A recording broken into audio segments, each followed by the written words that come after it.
Hi, if you want to watch exclusive content with hot girls that you won't watch on YouTube, namely where Naruto roasts Kushina and Mikoto and many other hot girls without restrictions, then visit my Boosty channel at the link in the description. An ordinary day in Konohage no Sato passed slowly for some, and for others it flew by quickly and unnoticed. But for the family of the Yondaime Hokage passed quickly, but closer to the evening it dragged on and passed slowly. The day from October 10th will be remembered for all the inhabitants of Konoha and for all shinobi from Chunin to Anbu, and not only. In a cave behind Konoha, the Jinchuriki of the nine-tailed Kyubi no Yoko gave birth. Kushina Uzumaki, the wife of the Yondaime, gave birth to triplets. Only 2.5 hours later, Kushina gave birth to 2 boys and 1 girl. One boy inherited everything from his father, from the color of his hair and eyes to the shape of his face and appearance. The same thing happened with the girl. Only she had hair like her father, but her eyes were inherited from her mother, as well as her facial features and shape. But with the last boy it was not so simple. The facial features were mother, the shape of the face got from the father. But the difference between the 2 boys was that the elder, who was named Menma, did not have 3 stripes on his cheeks resembling fox whiskers, but the younger, who was named Naruto, had 3 stripes on both cheeks resembling fox whiskers and scarlet hair like blood. But the girl who was named Naruko had stripes on both cheeks, only there were 2 on each cheek. After Minato wanted to close the seal, the midwife falls to the ground, and behind her stood a man in a mask and in his arms lay a little boy. Yondaime, get away from the Jinchuriki, or your offspring will die before it even lasts 5 minutes. The masked man said with steel in his voice. Minato didn't know what to do. If he moved away from Kushina, the mask wearer would probably release the Kyubi. If he didn't move away from his wife, he would kill Naruto. Minato carefully began to wrest from Kushina. The mask wearer grinned, but it was not visible because of the mask. He threw Naruto into the air and placed the kunai so that it would pierce Naruto through and through. Minato, at full speed, picked up Naruto in his arms, but hearing a hiss, he noticed that there were explosive seals on the diapers, quickly transferring himself with the baby in his arms to the outskirts of the village. The yellow lightning of Konoha threw the diapers into some old barn, from which the barn exploded. Minato carried Naruto to his house, and returned for the rest of the children. When he returned for the children, he did not find Kushina. Taking the remaining children, he carried them into the house and laid them next to Naruto, after which he teleported to the Horatian seal that stood on Kushina. But when Minato saw how Kyubi swung at Kushina and wanted to pierce her with his claw, Yondaime did not allow this to happen and at the last moment picked up Kushina in his arms and carried her into the house, where he put her in the crib with the younger Uzumaki, and he himself opened the closet and took out a cloak with the inscription, 4th Hokage, put it on, and was transported to Konoha, where the uncontrollable bijou was raging. Konoha, 5 minutes before. Evening. Konoha shook from the roar, the great and terrible Kyubi no Yoko a few kilometers from Konoha. In the Sarutobi quarter, everyone was sleeping peacefully. Well, not everyone. The previous Hokage, Sandaime, Japanese Hokage, Hiruzen Sarutobi, was not sleeping because he had a premonition of something bad, and just as Hiruzen expected, Kyubi appeared in the center of Konoha, as tall as Mount Hokage, and began to destroy Konoha. Hiruzen, without losing his head, called Anbu in the masks of the turtle and wolf, and gave the order for the immediate evacuation of civilians. Also, Wolf created one shadow clone and sent it to the leader of the Uchiha clan and explained the whole situation. Fugaku nodded and put on a vest with the clan's emblem on the back. He, Fugaku, went to the headquarters of the Konoha police. In parallel he met his eldest son. He gave him the command to go to the shelter with the others. Hiruzen, parallel to the Kyubi destroying Konoha, put on his shinobi uniform and went to hold off the Kyubi. As soon as he approached the Kyubi, he noticed the Sharingan in its eye sockets, quickly looking at the Uchiha quarter, and saw that they were evacuating civilians. So it's not the Uchiha, but why does Kyubi have a Sharingan in his eyes? Hiruzen asked himself. As soon as Kyubi noticed him, he wanted to touch him with his paw, but Hiruzen, seeing this, quickly folded the seals for the fire dragon, and blew out a fire dragon, 5 by 5 meters, which flew into the fox, from which he moved away from Hiruzen, the same one, without being confused, called the Monkey King Enma, who turned into a large pole. Hiruzen began to fight with Kyubi. And just as Hiruzen was about to hit the fox with the pole, he noticed a yellow-haired mook on the 4th Hokage's head. As soon as Minato appeared on his stone head, on the Hokage mountain, he was noticed by Kyuubi and began to form the strongest technique from his small arsenal, the Biju bomb. Having formed it, he sent it to Minato, who concentrated, took out one three-bladed kunai and placed it in front of himself, and as soon as the Biju Dama approached Minato, Fuin symbols appeared in front of him that sucked in the Biju bomb, thereby transferring him to a safe distance from the village. A masked man suddenly appeared behind him, and Minato, feeling him, hit him with a kunai, but it passed through. As soon as the masked man began to be sucked into the funnel along with Minato, but he teleported to one of the Horatian marks, behind the village. After him, the masked man appeared, after which the battle began, which went canonically, but instead of disappearing, the masked man decided to kill Namikaze. Minato accepted the fight, which did not last that long. Minato and the masked man fought equally, and as soon as the masked man misses, Minato formed a Rasengan in a few seconds, and hit the unknown man's mask. The same one, unable to withstand, broke, and the fourth gaze appeared to a man 179 centimeters tall, dressed in a black t-shirt with long sleeves, and the same pants, black shinobi sandals. A dark purple cloak with a hood, which was put on his head. The face of the former masked man was an unusually white shade, one eye was like another, the white of the eye was unusually black, and a Sharingan was burning in it. The skin around this eye was stretched, and was attached with some staples to the forehead and cheek. "Yeah, who the hell is he?" Minato asked, looking straight at the mask wearer. "We need to break his connection with Kyuubi," Minato said more seriously, and quickly appeared in front of the unknown Minato and touched his torso. Seals spread across the former mask wearer, and he felt that his connection with Kyuubi was broken. "What have you done?" the stranger growled. Minato allowed himself a slight smile.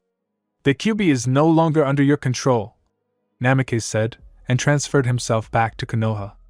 Once above Konoha, Minato formed several seals and summoned Gamabunta, who landed on the fox and pinned him to the ground. Minato jumped off Gamabunta's head and began to form several seals. After he landed on the Biju's head, he transported him outside of Konoha. After Minato transported the Biju outside of Konoha, a huge sound of impact with the ground was heard, and the shockwave reached Konoha as well. "So there, Minato," Hiruzen said to himself, out of breath. After which he spoke. "Umbu, follow me, we must help the fourth." Hiruzen said to his Umbu squad, and Hiruzen and the Umbu squad went to the place where the fourth and Kyuubi were. Minato, as soon as he transferred the Biju beyond, he found himself face to face with one of his nightmares. He found himself face to face with the Kyuubi. As soon as the Kyuubi wanted to pierce Minato through, his eyes changed again. His pattern was like Fugaku's. Minato looked back. He saw Fugaku, who had Mangekyo in his eyes. Minato nodded to him as if showing that he was grateful to him. "Faster, Minato. I won't keep him in Genjutsu for long." "Faster!" He first spoke, and then shouted. Minato nodded, and teleported home. He went to the crib where Kushina and the children were lying. Minato took the children in his arms, and Kushina, seeing this, wanted to dissuade her husband from the future fate of her children, because she knew what the life of a Jinchuriki was like. After several persuasions, Kushina gave in, but decided to help her husband. Appearing in the clearing where Fugaku tried to hold Kyuubi, but as he saw Minato and Kushina, he calmed down a little. As soon as Fugaku lost control of Kyuubi, Kongo Fuso's chains wrapped around Kyuubi. Minato folded several seals. A bloody altar appeared from the ground. Kyuubi saw this and realized that they wanted to seal him, and wanted to do something, but the chains held him tightly. Hiruzen had already arrived to Minato by that time, and Hiruzen realized what he wanted to do, but stopped him. "Minato, I will do it. Asuma is already an adult, and a jonin at that. Konohamaru has parents. Minato, you are still young, and the village needs a Hokage. You must raise your son to be an excellent shinobi." After which he folded the seals and called Shinigami. Using the call of the god of death, Hiruzen sealed the light part of Kyuubi in a girl, and the dark part in a boy named Menma, but the spirit went to Naruto. After Shinigami sealed the soul of Kyuubi in Naruto, Hiruzen fell to the ground like a dead doll. After that, Minato wanted to do something, find some way out of this situation. He noticed some changes in Naruto. His scarlet hair, a little faded, his eyes changed color from blue like the sky itself, to purple with shades of onyx. The next day, Minato and Namikaze called a council of clan heads and elders, where they discussed the problems of the night. As soon as the issue of the Jinchuriki came up, Minato tried in every way to defend the right for them to remain in the family. Minato, if you want it, we don't mind. But the boy in whom the demon fox spirit is sealed should not be in the Hokage family. Give him to Root, and he will become a wonderful protector of Konoha," said the man with a cane in his hand, namely Danzo Shimuro. The elders supported him, as well as the heads of some clans who did not agree with the Yandame's policy. "No, Danzo, he will not become your puppet. I suggest that he be under the guardianship of the Uzumaki clan," Minato said, and hoped for a good future. "Just because your wife is from the Uzumaki clan doesn't mean she can take custody of the boy," Mitokado Hamura, one of the elders of the Leaf, said, and Kohari Yuditane agreed with him. Minato was not pleased by these words, because he wanted to take care of Naruto.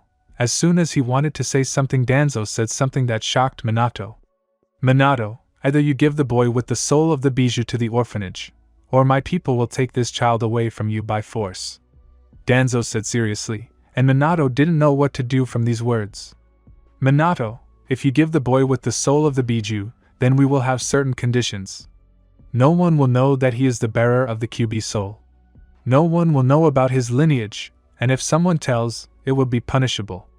My Umbu will be keeping a close eye on him, and will ensure the safety of this boy," the head of Root said. Minato could only hope for a bright future for his already lost son. Minato agreed to give him to the orphanage, after which he announced that the council was over, after which he left the council room and went to the hospital where Kushina and the children were.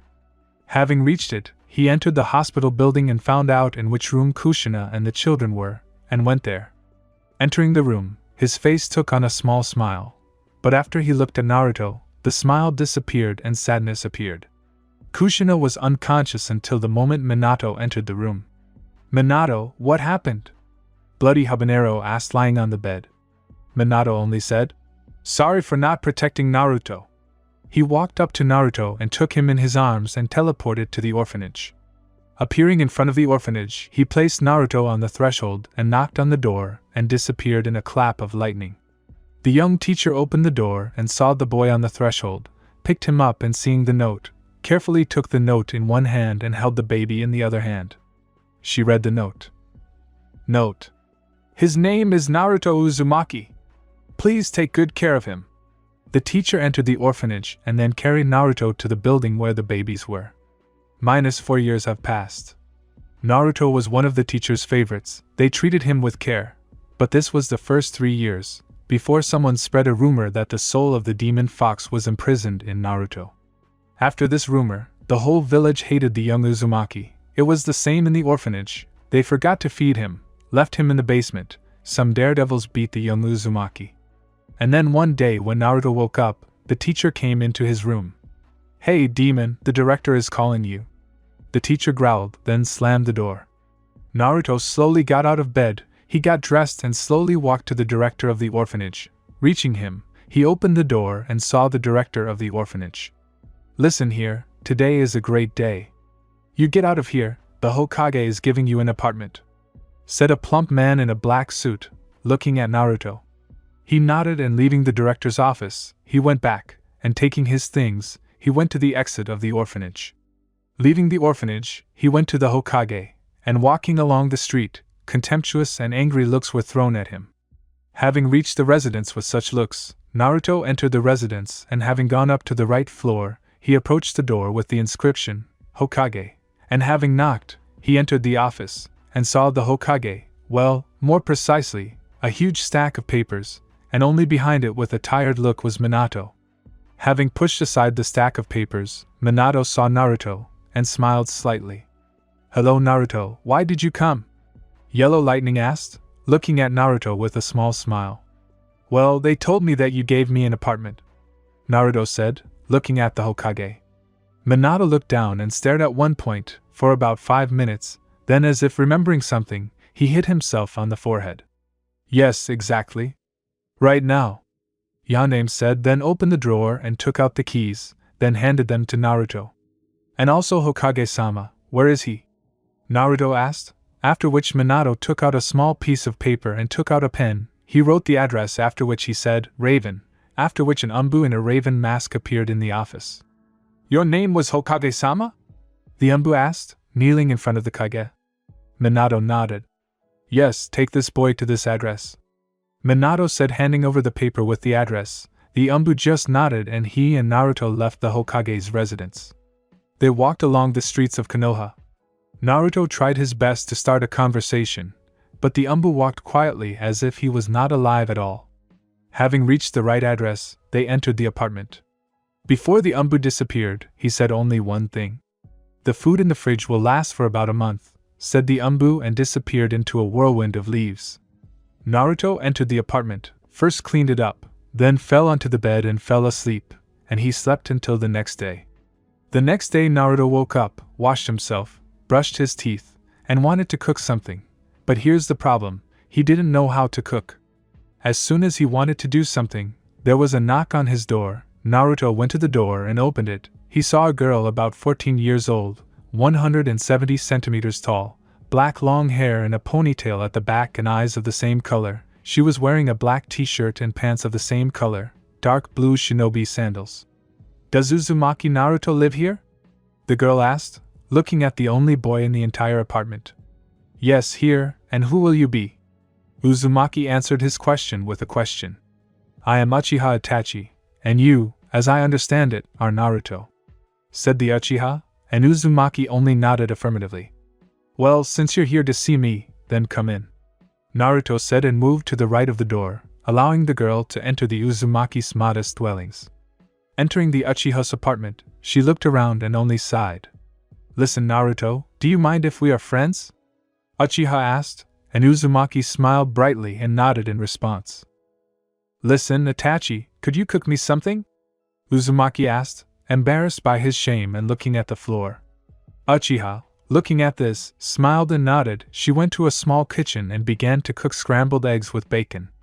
After 5 minutes, the improvised breakfast was ready. Itachi put the scrambled eggs with bacon on a plate and served it on the table, called Naruto, then sat down opposite him on a chair. And Naruto did the same. Naruto began to eat, and at the same time asked Itachi questions to which she answered. "Listen, Naruto, what is your dream? What is your goal?" Uchiha asked, looking at Naruto, which made him think. After 5 minutes of thinking, he answered, "My dream is to become the best Hokage, but I have no goal," Uzumaki said with his mouth full of food. Itachi couldn't help but laugh into her fist. "It's a good dream, but you'll have to train hard for it," Uchiha said. "Yes, I know. But who will train me?" Naruto asked. Itachi looked at him in surprise, asking a silent question like, "What are you talking about?"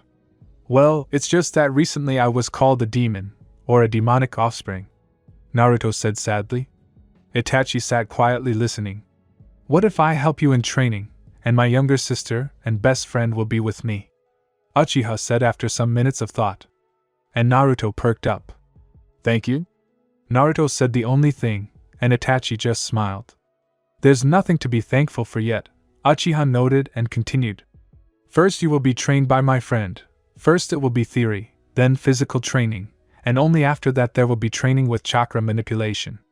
Uchiha spoke, and Uzumaki sat quietly and absorbed the information. After Itachi finished speaking, Naruto nodded in agreement. "Then I have a question, when does training start?" Naruto asked as he washed a plate, standing next to the sink. "Tomorrow. I'll come to your apartment, somewhere around 11 o'clock, and we'll go to training," said Itachi, who was still sitting on the chair. Naruto nodded, and Itachi got up from the chair and headed to the front door. After Itachi left, Naruto closed the door and fell on the bed in his dreams. The next day, Naruto woke up from the fact that someone was knocking on his door. Naruto looked at the clock that stood next to him on the nightstand and saw that it showed 11 o'clock. Naruto quickly began to get ready, running to the bathroom, washing himself and brushing his teeth. He quickly ran out of the bathroom and ran to the closet, opened it, and put on a white t-shirt with the Uzumaki clan crest, gray shorts, and blue shinobi sandals. Running to the door, and opening it, he saw Itachi, who was patiently waiting for him. Seeing Naruto, she only sighed. Having said only, "Let's go," Uchiha went towards the Uchiha quarter. Uzumaki followed her. Having reached the Uchiha quarter, the guards let them through. They went inside the quarter, and having reached the training ground, where two were waiting for them, one was Naruto's age, with the same eyes and the same hair color as Itachi, and the second was a teenager about 14 years old, 168 centimeters tall, with a short black haircut, the same color eyes. He was dressed in a blue t-shirt with the Uchiha clan crest on the back, black pants, and black shinobi sandals. Naruto met Shisui and Sasuke. Shisui quickly became friends with Naruto, and they started talking, and later they moved away from Sasuke and Itachi, and Shisui started studying the theory. Naruto absorbed the information like a sponge. Shisui asked, but at first Naruto hesitantly answered the questions that the elder Uchiha asked. -3 months have passed. 3 months have passed since Naruto started training with the Uchiha. Naruto knew all the theory that Shisui told him. Naruto knew the whole history of Konoha. And not only he knew the history of the Senju clan, the Uchiha, and he also learned a little about the Sage of the Six Paths. After that, Naruto began to train physically. At first he did push-ups and squats 5 times. The first 2 weeks were difficult, but then Naruto got used to the loads, and easily performed physical loads, after which Naruto increased the loads. A year later. It's been a while since Naruto started doing physical exercises. He is at the level of a strong genin in terms of physical training, and he has also succeeded in theory and can answer questions that not all jonins can answer. Naruto started training with chakra.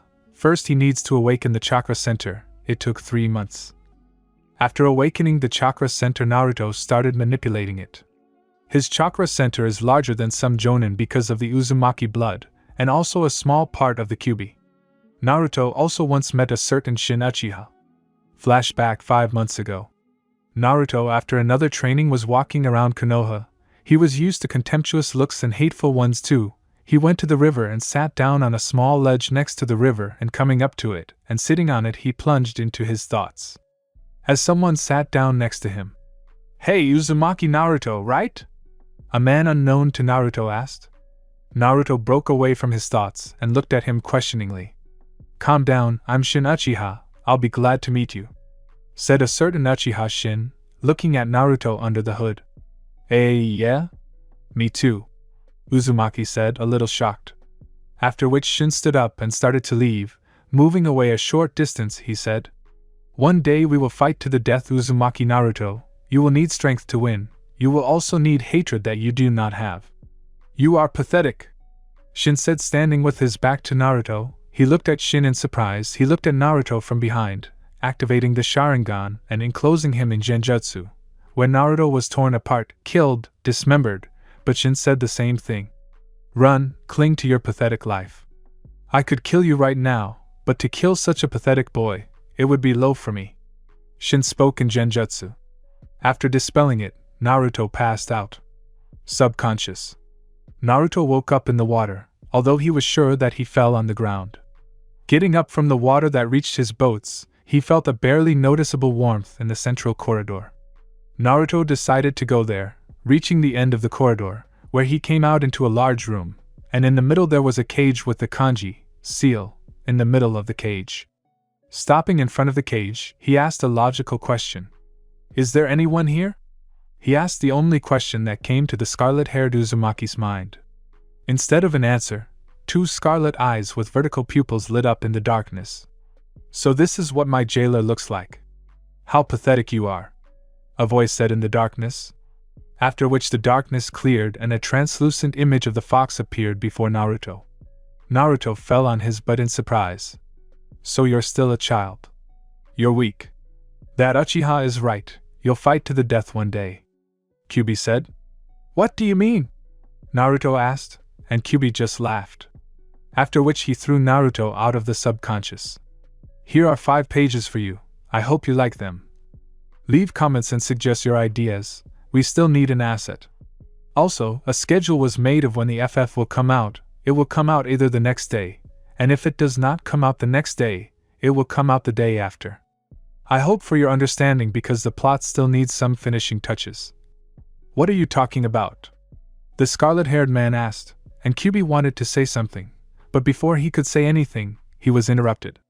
"Let me explain everything to this child," said the old man who was levitating above the floor, and under him were black balls that formed a circle. Father? Kyubi asked, and the old man just grinned and nodded. Let me explain to this child his further history. The Sage of Six Paths began. I'm sorry, but what the hell is going on here? Naruto couldn't hold back his scream and asked.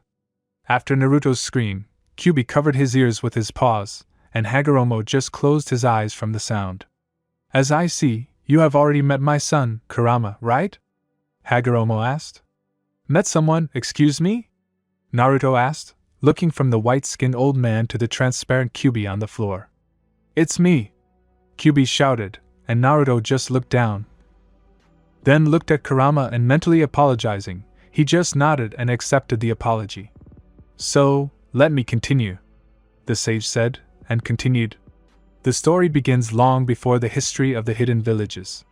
This story began with the fact that one beautiful girl landed on this plateau, and her name is Kagaya Otsutsuki. She was unusually beautiful, white skin, with the same color hair reaching her feet, white eyes, the same as the Hyuga clan, Byakugan. When she came down from the sky, she was accepted by the then people without chakra. One king loved her, and she became pregnant from him, but after the pregnancy she was betrayed by the same person who loved her. She knew about a certain chakra tree, forbidden fruit that no one could eat, and even more so touch the tree. Then my mother Kagaya Otsutsuki decided to put an end to the wars, and so she decided on one move. She, being pregnant, ran to that very chakra tree, plucked the fruit and ate it. She truly became a goddess. After she ate the fruit of the divine tree, she, being overflowing with power, literally flew up and approaching the sun, plunged the whole world into genjutsu, thereby stopping the endless wars that went one after another. After which she gave birth to 2 children. Me and my brother Hamura Otsutsuki. We grew up in abundance, but one day we discovered that our mother made sacrifices to the tree to support it. In addition, then I learned that my mother sacrificed my beloved to the tree. After that I awakened the Sharingan. Then my brother and I united and went against our mother. Before that we met a talking toad, then we thought that we imagined it, and then we met the current seer of the toads. After that I went with the seer to Mount Maiboku, learning senjutsu there. When I was learning senjutsu, my mother took control of my brother. When I returned back, I had to fight my brother. After I freed him from control, I awakened the Rinnegan. After that we entered into battle with our mother. We fought with her for 3 days and 3 nights, before we sealed her. A powerful creature, the 10-tailed, burst out of her, which I absorbed and became the Jinchuriki of the 10-tailed. Having sealed mother we formed the moon. My brother decided to stay with mother and watch that she could not break out, and so my brother went to the moon, where to this day there are people from the Otsutsuki clan. They do not care about the people on earth. Soon I had 2 boys, Indra and Ashura. The eldest son Indra inherited the strength and power of my eyes. The younger inherited my spiritual power.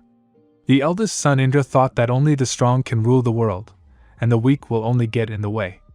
Ashura, on the contrary, thought that only love and goodness will reign. One day I gave my children one assignment. There was no water in the neighboring villages. Indra and Ashura went to those villages. Indra returned after 5 days, and Ashura returned after a week of absence.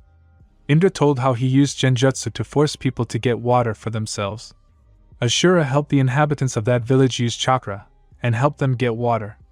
I was satisfied with helping the people of Ashura, and so I chose him, Ashura, as my successor. Indra did not like it and left, but he returned. Having harnessed the power of Mangyoko's Sharingan, he attacked Ashura, but having received a rebuff from my youngest son, he retreated. After that, they fought many times. And before my death, my eldest son came to me. And he said only one thing: our reincarnations will fight forever until one side kills the other. These were the last Indras. Some time later, I divided Jubi, which is what the 10-tailed one is called, into 9 weaker parts, which were nicknamed Biju. Well, and then you know the story yourself. At this point, Hagoromo went silent, looking at Naruto, who stood quietly and absorbed the information. After this whole story, Naruto went silent. Of course, I understand everything, but you are here for a reason. Am I right? Uzumaki asked, looking at Hagoromo. He nodded. I may be wrong, but perhaps you are the child of prophecy. The person who will make friends with the tailed beasts and save this world. But for this, some events must be prevented," said the Sage of Six Paths. Naruto wanted to say something else, but he was thrown out of his subconscious. End flashback. Now Naruto is already 7 years old, and in a year he enters the Shinobi Academy. He looked like this, scarlet hair reaching to his shoulders, was disheveled, purple eyes, 3 stripes on each cheek. He was dressed in a t-shirt with a white t-shirt, over a gray sweatshirt with black inserts, black sweatpants, with a pouch for kunai on his left leg, blue shinobi sandals. Naruto looked at his reflection in the mirror. Reaching the bed, he sat in the lotus position and began to meditate. After 30 minutes of meditation, he lay down on the bed and fell asleep. Time skip 1 year. Another year passed unnoticed for Naruto. He learned basic techniques such as henge, replacement. Naruto also learned to use shadow clones. Once during training with Shursui, he suggested him to use shadow clones for even greater progress during training. Naruto's level is at the level of a weak Chunin. Tomorrow he will go to the academy, although he does not want it, but who cares about it? After the first time he got into the subconscious, he did not get there anymore, and he wanted it so much. Naruto spent half a day training, and after training he went to Ichiraku where he spent the rest of the day, after which he came home, washed his face, brushed his teeth and went to bed.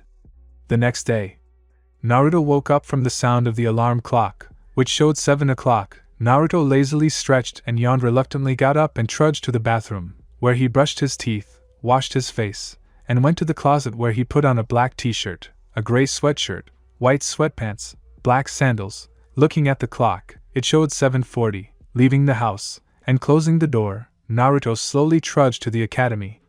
While Naruto was walking to the academy, he lazily looked around Konoha. He watched as some sellers opened shops, shinobi jumped on the roofs going on a mission, and so Naruto reached the residence, where parents instructed young shinobi on the true path. Well, and some, like Nara, just lazily stood yawning sometimes.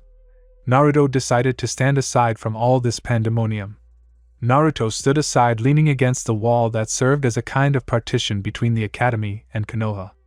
Naruto stood and thought about something, as he felt that someone was watching him closely. Directing his gaze at the observer, Naruto was surprised because it was the Fugaku Uchiha family. At this time, Minato Namikaze's Yandame Hokage appeared on the scene, who began a brilliant brainwashing called the Will of Fire. Naruto, like the Nara clan and most of the clan children, did not listen to this genius speech. After 15 minutes of brainwashing, Yandame disappeared in thunderclaps. Show off, Naruto muttered to himself, after which he began to listen to one of the academy teachers. So, I am Yumino Irika, and children like these ended up in my class. Menma Namikaze, Naruko Namikaze, Sasuke Uchiha, Aburame Shino, Shikamaru Nara, Yamanaka Ino, Haruno Sakura, Kiba Inuzuka, Hinata Hyuga, Choji Akimichi, Naruto Uzumaki.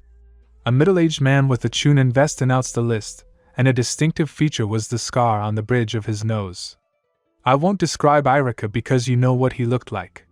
The above-mentioned children approached Irika, but when Naruto approached Irika, the parents began to talk among themselves. The conversations were not distinguished by variety. Some said something like, "How will this demon study with our children? What is Hokage-sama thinking?" Or, "This demon will study with my child. He should have been killed when he was still a child." Naruto did not pay attention to these people. Naruto and the other children entered the academy building and followed the teacher, and reaching room 213, Irika entered first, after which the children ran into the room, and Naruto entered last. Entering the room, Naruto saw how some children who had been friends almost since birth sat down together. Naruto glanced around the class and sat down on the last desk near the window and began to look beyond the horizon. A few minutes later, Irika took the floor. "So kids, as I said before, my name is Irika Yumino. But you can call me Irika-sensei," Irika said with a slight smile on his face. The kids shouted, "Hasho Irika-sensei." Only Naruto looked at Irika but remained silent. "Let's all introduce ourselves. I'm Irika Yumino. I love ramen at Ichiraku. I don't like traitors. My dream is to become the director of the academy, and my goal is to raise good shinobi out of you," Irika said, and then introduced himself. The children clapped. "Now you will introduce yourself like this." The first one will be Akimichi Choji, Iruka said, and the named one stood up from his place and went to the board. It was a plump boy of about 8 years old, average height for his children, with a pack of chips in his hands. My name is Choji Akimichi. I love to eat, and not only do I not like it, my dream is to eat everything in this world, and my goal is to become the head of the Akimichi clan. Akimichi introduced himself, and after Iruka nodded to him, he sat down in his place. Naruto didn't listen any further, because almost everyone said that they would become a strong shinobi or the head of a clan. Naruto of course listened to some. These were Shikamaru Nara, Sasuke Uchiha, and the Namake's twins. My name is Nara Shikamaru. I like to sleep. I don't like doing hard work. My dream is to become a shell, but I have no goal. Nara introduced himself without lifting his head from the desk. When the Uchiha came out, the Namake's twins looked at them with loving glances, but all the boys except Choji, Naruto, and Shikamaru did not look at the girls with loving glances. The first was simply not interested, the second was on his own wave, and Shikamaru was busy, he was sleeping. I am Sasuke Uchiha. I love my family and my clan. I don't like traitors. My goal is to become a worthy Heim of the clan, and my dream is to surpass my sister. Uchiha introduced herself while looking around the class. Iruka nodded and she sat down. My name is Namake's Menma. I love my family and someone. I don't like people who think highly of themselves. My dream is to become the best Hokage in history, and my goal is to surpass my father. Menma introduced himself, but at the moment when he said that he loves someone, he looked at Sasuke, from which she blushed a little and looked away. My name is Naruto Namake's. I love my family. I don't like arrogant people. My dream is to surpass my mother in Fuinjutsu, and my goal is to become the first female Hokage. Namake said, and Iruka nodded and she sat down. Since I'm too lazy to describe the academy, I'll skip straight to the Genin exam. Time skip 4 years. For 4 years at the Shinobi Academy, everyone realized that Naruto was the best student, both in theory and in practice. Only a few were able to impose competition on him. Only Sasuke, Naruto and Menma could impose competition on him, and even then not always. Today there will be an exam for Genin. Why do I want to write Chunin? The author is Ibobo Pohad. There will be only 3 exam stages: theory, throwing shurikens/kunai, and practice. I'm too lazy to describe it further, so I'll describe the commands. Team 7, Namake's Menma, Namake's Naruto, and Uchiha Sasuke. Jonin Mentor, Uzumaki Kushina. Team 8, Hyuga Hinata, Inuzuka Kiba, Aburame Shino. Jonin Mentor, Yuhi Kurinai. Team 10, Shikamaru Nara, Choji Akimichi, Sakura Haruno. Unexpectedly, shocked, Jonin Mentor, Asuma Sarutobi. Team 11, Naruto Uzumaki, Yamanaka Ino, Sai. Jonin Mentor, Kakashi Hatake. Almost all of the Jonin mentors took their Genin, except for the captains of Teams 7 and 11. For several hours, Teams 7 and 11 waited for their mentors. Menma and Naruto got tired of it, and they took a brush for the board, and slightly opened the door, put the brush so that the door fixed it, and walked away. After 5 minutes a silver-haired Makushka appeared in the doorway, after which the brush that was between the door and the wall fell on her head. My first impression, I didn't like you, the silver-haired man said, standing up to his full height, and a scarlet-haired kunoichi appeared behind him. Come on Kakashi, they're still kids, said the scarlet-haired woman standing behind Kakashi. Team 7 and 11 to the roof, it's hot here, Kakashi said, and disappeared in a pop along with Kushina. Team 7 and 11 left the classroom and headed to the roof where they saw the senseis leaning against the fence. The genin sat down on the steps opposite the senseis. One of them put the book in his pouch. So, let's introduce ourselves. Tell us what you like, what you don't, your dream goals, Kakashi said, shaking his head from side to side. Set an example, sensei, Yamanaka said. The senseis nodded. My name is Kakashi Hatake. What I love and don't love doesn't concern you. I'll keep my goal and dream to myself, Kakashi said, after which Kushina took the floor. My name is Kushina Uzumaki. I love my family, and I don't like hypocrites. My goal and dream have already come true, the elder Uzumaki said, then pointed at Sai. I'm Sai. What I like is drawing, and there's little I don't like. I don't have goals or dreams, Sai introduced himself. Kakashi and Kushina nodded and then pointed at Ino. I am Ino Yamanaka. What I love, or rather who, is Naruto. What I don't like is when flowers wither. The goal and dream is to achieve the attention of one person. Yamanaka introduced herself, but when she said that she loved Naruto, she blushed, and everyone except Naruto looked at him in surprise. Then it was Sasuke's turn to introduce himself. I am Sasuke Uchiha. I love the clan and training with my sister. I don't like hypocrites and traitors. My dream is to surpass my sister, and my goal is to become a worthy Hime of the clan. Uchiha introduced herself, after which the senseis nodded approvingly. I am Namikaze Naruto. I love my family, and not only do I not love them, my dream is to surpass my mother in Fuinjutsu, and my goal is to become the first female Hokage. Namikaze introduced herself, and in words to surpass her mother in Fuin, Kushina grinned and nodded to her, after which Menma began to introduce himself. I am Menma Namikaze. I love my family and some people. I don't like arrogant people. My goal is to surpass my father, and my dream is to become Hokage. Namikaze introduced himself, and Kushina nodded. Kakashi pointed at Naruto. My name is Naruto Uzumaki. That's all you need to know about me. Uzumaki Jr. introduced himself. Kakashi looked at him sullenly, seeing a reflection of himself at the same age. So, tomorrow you will take the test. Kakashi started to speak, but Naruto brazenly interrupted him. This is the bell test, right? Uzumaki asked, and Kakashi looked at him in surprise. Where from? Kakashi wanted to say something else when he was interrupted again.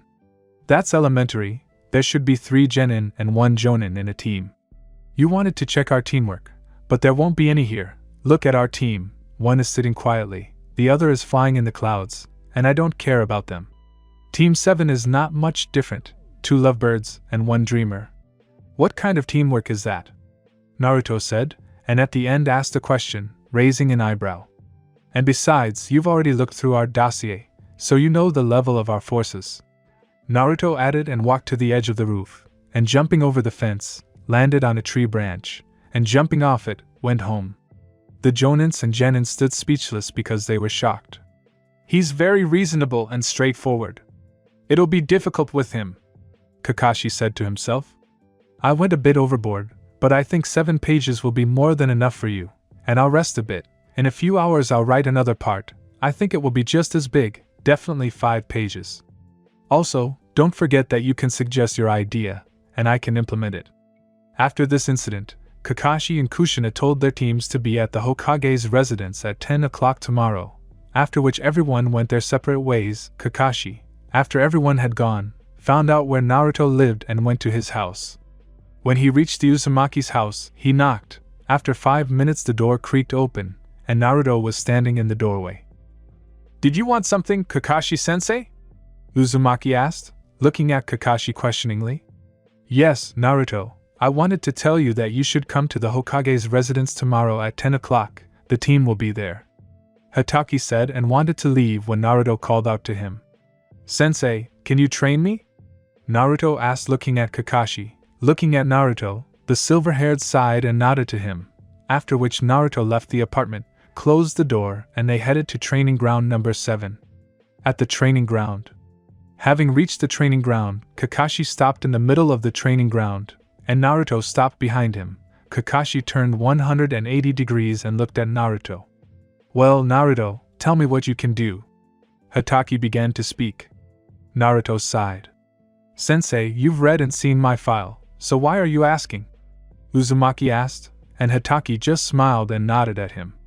Kakashi-sensei, do you have sheets of paper for determining chakra? Uzumaki asked. Hatake nodded to him and took out 5 chakra-conducting sheets of paper from his pouch and handed them to Naruto. He took one of the sheets of paper and squeezed it between his thumb and index finger, which squeezing the second sheet between the index and middle fingers. The second sheet got wet, and squeezing the third sheet between the middle and ring fingers, it burned. Nothing happened to the rest. When Kakashi saw this, his only visible eye became like a plate, and he only looked at Naruto in surprise. Uzumaki asked a silent question. Naruto, you have 3 elements, these are Raiton, Suiton and Katon. Hatake said a little uncertainly. That's good, isn't it?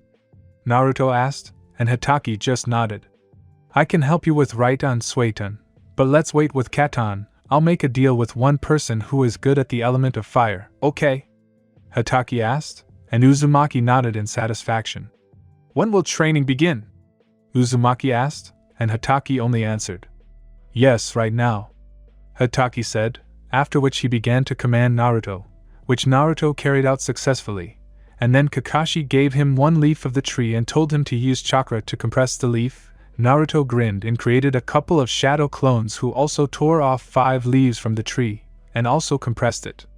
For a couple of minutes the clones tried to compress the leaves, for several minutes the clones tried to compress the leaves, and for another 5 minutes Naruto and the clones tried in vain to compress the leaves, and then one clone dispersed and a compressed leaf of the tree fell to the ground, after which the rest of the clones dispersed, and Naruto himself staggered a little. Kakashi ran up to Naruto and supported him so that he did not fall. Let's continue, sensei, teach me some technique? Naruto said with puppy eyes, and Kakashi couldn't stand for long in front of such a look, and nodded. I will teach you one technique of Raitan. This is Raitan, web of lightning, Kakashi said, and having made a series of hand seals, after which lightning flew out of his hands in the form of a web, which rushed to the boulder. When the web collided with the boulder broke, and crumbled into splinters. Naruto looked with lights in his eyes, and with an open mouth, he ran up to Hataki and asked to teach him this technique. Kakashi nodded, and after that Kakashi taught Naruto the technique of web of lightning until the evening. Naruto learned this technique in a few hours. Naruto, you are really capable, Kakashi said to himself, and as soon as he wanted to say something, he saw Naruto falling to the ground. Picking him up on his shoulders, he heard only snoring. Kakashi smiled with his eyes and carried Naruto home. Reaching Uzumaki's house, he realized that he couldn't go in through the door, and so jumping onto a branch he saw Uzumaki's window which was open. Jumping into it he put Uzumaki on the bed and went out the same way. The next day, Naruto woke up in his apartment, and after thinking everything over, he guessed that Hataki brought him home after he passed out due to overwork. Naruto got out of bed and looked at the clock which showed 9:25. Quickly ran to the bathroom and washed and brushed his teeth. He left the bathroom and went to the closet and put on a black t-shirt, a red jacket with a high collar and small black inserts, black pants, blue shinobi sandals, and looked at the clock which showed 9:35. Naruto quickly made himself some eggs and bacon, and after having a snack he ran out of the house having previously closed the door, and ran to the residence. Running to the residence he saw the whole team which was standing and waiting for only 2 Kakashi and Naruto. Seeing Naruto, Ino and Sai greeted him, and Naruto greeted him back and asked where their sensei was, to which he only received the answer we don't know. And then 5 minutes later Kakashi appeared, who greeted his genin, and together they entered the residence, and reaching the Hokage's office, Kakashi knocked, after which they heard, "Come in."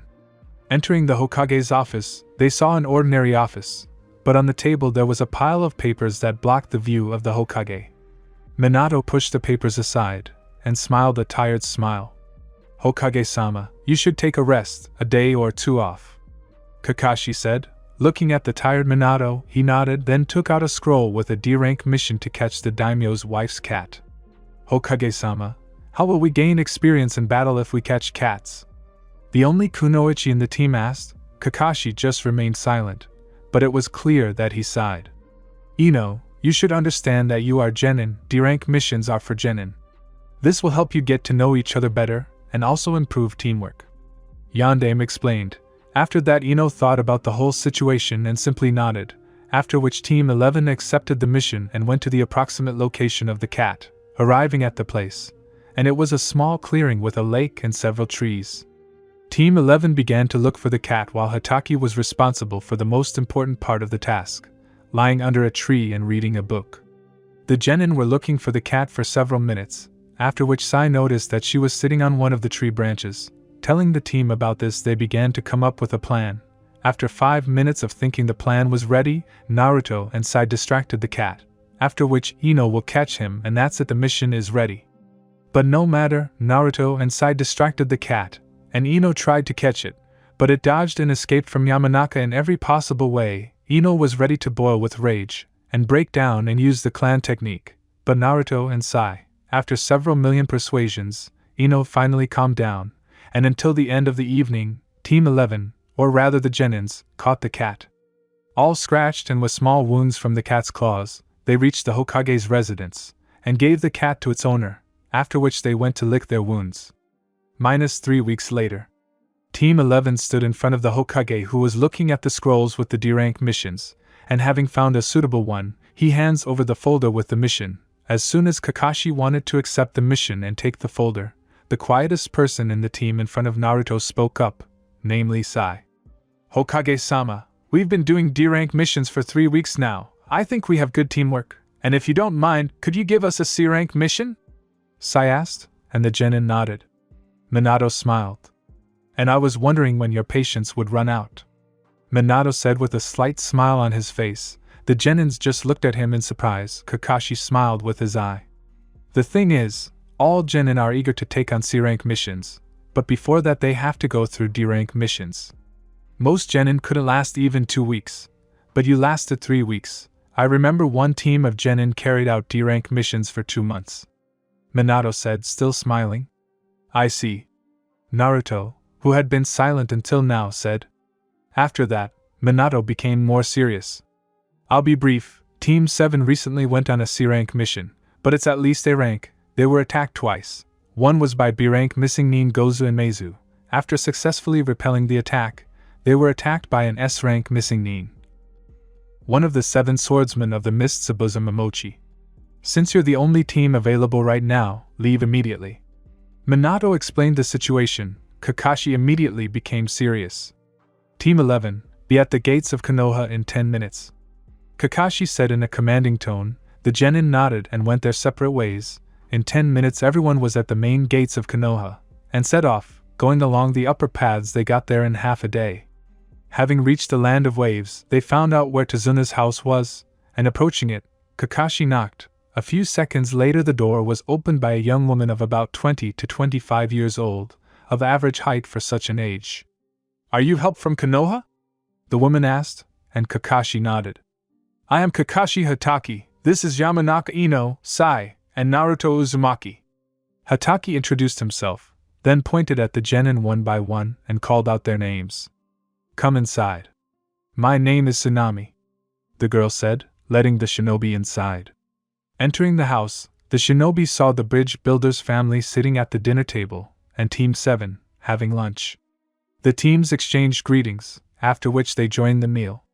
Everyone was talking to each other, but Naruto was sitting quietly because he was too lazy to communicate with his peers. Kakashi and Kushina were also discussing the details of the mission. "Kushina-sensei, you said that Zabuza was taken by Umbu?" Naruto asked, to which Kushina nodded. "Do you suspect something?" Kushina asked, looking at Naruto. "Well, when I was in the library, I found a couple of old books, and they described the founding of the 5 great villages. Mist was no exception. They described some traditions of this or that village. When I read up to Mist, I learned that the Mist Umbu must eliminate a renegade from Mist, so that there would be no information leakage, because even a nuke meme could tell some information about Mist during interrogation." Naruto spoke, but Kushina interrupted him. "Wait, are you saying that Zabuza is alive?" the older Uzumaki asked, to which the younger Uzumaki nodded. Kushina sighed. "Although I suspected something like that, I didn't think that he would be alive. At first I thought that they would take him back to the Mist, where they would interrogate him and later sentence him to death. But after listening to your observations, I can assume that he is still alive." Kushina spoke, after which Kakashi took the floor. "As a former Umbu, I know that the Umbu of the Mist immediately eliminate the missing Nin from the Mist. They would in very rare cases take them back to the Mist where they interrogate them. I can say with 75% certainty that Zabuza is alive," Kakashi concluded, and the genins looked at the senseis in surprise. "Mom, but he fought you on equal terms, and he could probably fight father. He's at least on your level or Kakashi-sensei's level," Menna said, and his sister merely nodded in agreement. "I know," the elder Uzumaki said through gritted teeth, and then everyone sat in silence, when suddenly, "I'm not going out for long," Naruto said. Kakashi looked at him in surprise. "Did something happen?" Hataki asked, causing Naruto to wince. "Yes, everything is fine. Only my head is a little dizzy." Uzumaki Jr. said, getting up from the chair but not keeping his balance. He begins to fall, but finding support in the form of a table, he grabbed it and straightened up went towards the door. Kakashi and Kushina looked suspiciously at the younger Uzumaki. Having walked only 2.5 meters, Naruto falls to the floor. Kakashi got up from his place and ran to the student, and putting his hand to his forehead he felt that his forehead was very hot. "He needs medical attention," Hatake said, picking Uzumaki up. "Take him to the second floor, and choose any room," Tsunami said. Kakashi nodded and ran to the second floor, where he entered the room that was to the right of the stairs. Entering the room that was furnished in some traditional Japanese style, Kakashi put Naruto on the futon. Putting his hand on Uzumaki's forehead again, he felt that it was hot. Smirking to himself, Hatake left the room and went down to the second floor. Going down to the first floor, where they began to ask him how Naruto was. Somewhere in an unknown place. "Has he woken up?" asked the first voice, belonging to a man of about 25 years old. "Yes, the awakening is already happening," said the second voice, also belonging to a man, but already 40 years old. "What are we going to do with him?" the first voice asked. "Now that this eye has awakened, as our prophecy said, we will teach this child everything we know ourselves." The second voice spoke, and the first chuckled. "So, teaching this child, is that your will, Yashiro-san?" the first voice asked, looking straight at Yashiro. "This is your will too, Momoshiki. Don't forget our lives depend on this child. He can kill us or save us, convincing the current head of the clan from absorbing all the chakra on Earth. If the head absorbs all the chakra on Earth, what kind of performance should we watch?" "These people are funny," Yashiro said, and Momoshiki just grinned and nodded in agreement. Naruto's subconscious. Naruto woke up in the subconscious. With a terrible headache, he barely got up and dragged himself to Kurama's cage. Having reached the designated location, he turned to the fox. "Hey, Kurama. What's happening to me?" the scarlet-haired man asked, but there was silence in response. "Kurama, are you here?" Uzumaki asked, but there was also silence in response. Walking to the cage and slipping between the bars, he saw no one. "Well, that's already strange. Where is Kurama, or whatever his name is? It can't be that he just took and disappeared," Uzumaki said to himself, as he heard a voice from behind. "Let me explain everything, human child," said a previously unknown person to Naruto. Turning around at the sound, Uzumaki saw a white-skinned man of about 40 years old, 187 centimeters tall, white hair, and eyes of the same color, was dressed only in one white kimono decorated with 9 magatama, on the neck, and on the back. W, who are you?" Uzumaki asked in shock. The stranger grinned. "I am Yashiro Otsutsuki, the current elder of the Otsutsuki clan. I have a serious talk with you, human child," Otsutsuki said and introduced himself, and Naruto looked at him in surprise. "I'm calling," Uzumaki wanted to finish, but he was interrupted. "I know that your name is Uzumaki Naruto. We know everything about you and your future destiny," said Otsutsuki, only smiling crookedly. "Yes, one Otsutsuki Hagoromo was here. I think, he told me that I might be the child of prophecy, who must definitely save the world." Naruto spoke, and Yashiro only listened to him attentively. Hagoromo was naive. He gave himself too much to the ideals of his youngest son, and how it all ended. He died, just like Ashura. Indra Otsutsuki was a warrior. His spirit could not be broken. Ashura in turn was a soft and very vulnerable person. Hagoromo saw Ashura as an heir, but this was his main mistake. Choosing Indra as a successor, he would have prevented bloodshed. In the battles of Indra and Ashura, innocent people died, and this is Hagoromo's fault. Otsutsuki spoke. Uzumaki listened attentively, and at the end of the monologue, Otsutsuki asked the only question. "What do you mean by that?" Uzumaki asked, while Otsutsuki chuckled. "You are indeed the child of prophecy, but it is up to you to save or destroy the shinobi world, and you are also the child of the Otsutsuki clan's prophecy," Yashiro said. Naruto looked at Otsutsuki in surprise. "Wait, I'm the child from the Otsutsuki clan's prophecy? And what does it say?" Uzumaki asked. "It says that only the child who awakens the Jogan, in my FF the alternative name will be Pure Eye, okay? Yes, and harnesses its power, will receive true power. This is the blood and cells of the Otsutsuki clan, and will save the clan from mass genocide," Otsutsuki said. Does that mean that this child from your clan's past is me? Uzumaki asked, although he had a hunch that it was him. Yes, you are right, it is you. You are the same child who awakened the pure eye, Jogen. I will help you to curb its power, and after that I will transplant my cells to you, thus you will have a connection with the Otsutsuki clan. I also feel Indra Otsutsuki in you. The eldest son of the Sage of the Six Paths, Otsutsuki said. Naruto was surprised. Why didn't I notice that part of him was in me? Uzumaki asked. It's not that easy to notice someone's presence. But that's a whole different story, even the most powerful sensors won't be able to detect Otsutsuki's presence. Otsutsuki said. Much more time passed in the conversation between Uzumaki and Otsutsuki. After several hours spent in conversation, after which Naruto woke up in the morning. While Naruto was subconscious, his appearance changed slightly. His hair became black with scarlet streaks at the tips, the 3 stripes on his cheeks disappeared, and his eyes became blue like they were at birth. The next day Naruto woke up with a terrible headache. Getting out of bed, the pain was gone. Approaching the mirror he looked at himself. A brunette with small scarlet pratas on the tips, was dressed in a red jacket with a high collar, black inserts on the jacket, black pants with a small pouch on the left leg for kunai, blue shinobi sandals. But his gaze was directed at his own left eye. It was an unusual color, the sclera of the eye was dark gray, and the eye was crystal blue, and the other was light blue. What is this?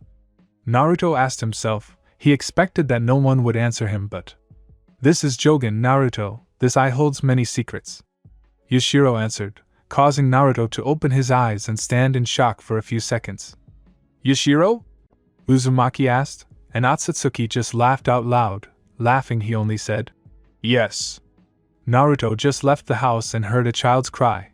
Quickly going down, he saw some boy sitting in the corner of the room and 2 towered over Tsunami. Quickly grabbing a kunai, he jumped up, spinning around his axis. He made cuts on the necks of 2 bandits, after which they fell to the floor and held on to the cut. But due to blood loss they died. Having found out where the others were, he headed to the bridge. Reaching the bridge, he saw how it was absorbed by fog. Jumping onto the bridge, he saw Kakashi and Kushina fighting Zabuza Momochi. Also next to the bridge builder was Naruto, Ino, Sai. Naruto, where are Menma and Sasuke? Naruto asked Naruto. There. The girl said, pointing to the ice dome. Naruto nodded and jumped into the dome, where an unequal battle was taking place between the pseudo-Umbu of the Mist and the Konoha Genin. As soon as Naruto jumped into the dome, the fight paused for a second. Everyone looked at Naruto, after which the Umbu continued throwing senbons at 3 Genin. Naruto, Menma and Sasuke dodged the senbons, or repelled the senbons.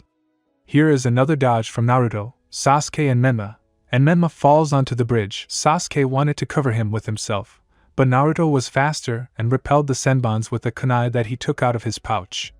Then Naruto fell to one knee. Sasuke looked at him in surprise, after which a heartbreaking scream sounded throughout the bridge. Naruto opened his eyes. Jogen was glowing in his left eye, and the right one had a vertical pupil, although it was blue. From the left side of the forehead, 2 horns grew. One was longer than the other. The bandana fell onto the bridge. A purple rhombus appeared on the left palm, and lines diverged along the left hand, which sometimes intersected each other, and reaching the eye they stopped, then they turned purple. Let's hang me, Uzumaki said in a voice that was no longer his own. Haku was shocked by the density of the chakra, but without hesitating he began to throw senbon at Naruto and Sasuke. Haku threw them for about 5 minutes. Naruto got tired of it, and raised his left hand and, having given a small amount of chakra, used an unknown technique, after which a powerful stream of wind destroyed the entire dome and Haku flew out of the dome, and Naruto ran at full speed after Haku, landing 10 meters away. Naruto jumped on Haku. Sitting on his stomach, he began to beat Yuki, breaking the mask.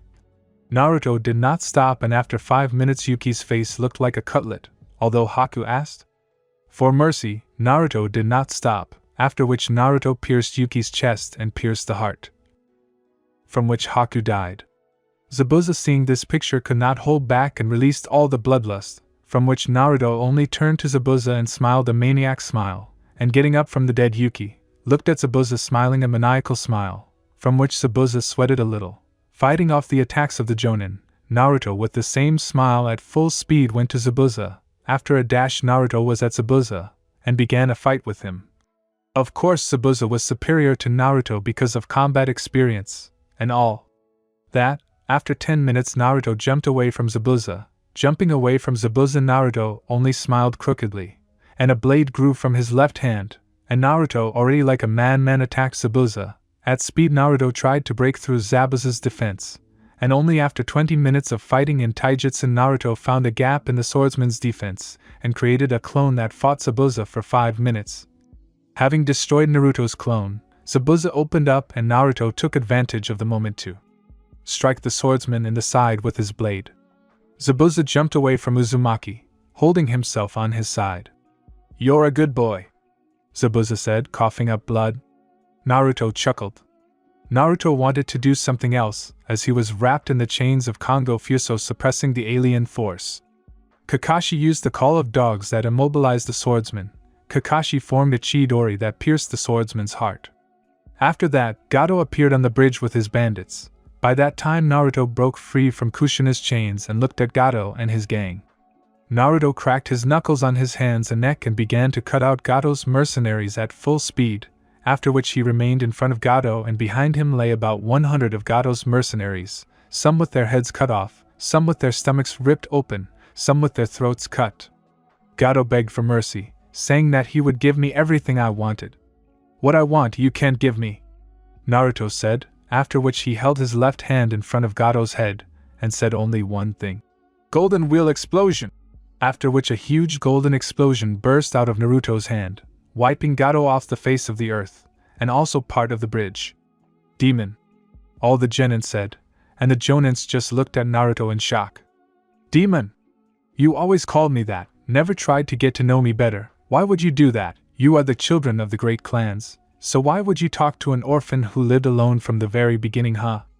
Ha ha ha, you are all so naive, thinking that saying demon will attract my attention? I was once again convinced that Konoha is inhabited by hypocrites and liars. But you know, there were only a few who actually tried to get to know me better," Naruto said to himself, but you could still hear him saying it. "You know, I just wanted to be noticed, to be asked how I was doing, but it was all a lie. I realized that no one was interested in how I lived all this time, and they never were." Uzumaki continued speaking. "See you?" Uzumaki finished and walked past the Jonin and Genin. The Jonin came to their senses, and calling the Genin, they went to Konoha. The entire journey to Konoha was spent in silence. The Genin, after 30 minutes of silence, the Genin began to communicate with each other, and Naruto mentally communicated with Hishiro. Having reached Konoha, Teams 7 and 11 entered the residence, and having reached the Hokage's office, they knocked and heard the answer. "Come in." Having entered the office, they saw the familiar picture of a pile of papers and a tired Minato. Kakashi and Kushina briefly told about the mission, after which Minato asked the genin to leave. They left and Minato began the conversation. "Kakashi, Kushina, the Chunin exam is in a month. Would you like to enter your teams for the exam?" Minato asked, not beating around the bush. "I think my genin are ready for this," Kakashi said, then smiled with his eye. "I am of the same opinion. My genins are also ready for this," Kushina said, and then smiled. "Good. Then, hand out these forms to the genin," Minato said, then handed over 6 forms for the application to participate in the Chunin exam. 10 pages. Damn, I'm tired of writing them. In short, I hope you like these 10 pages. And yes, this part is the longest I've ever written.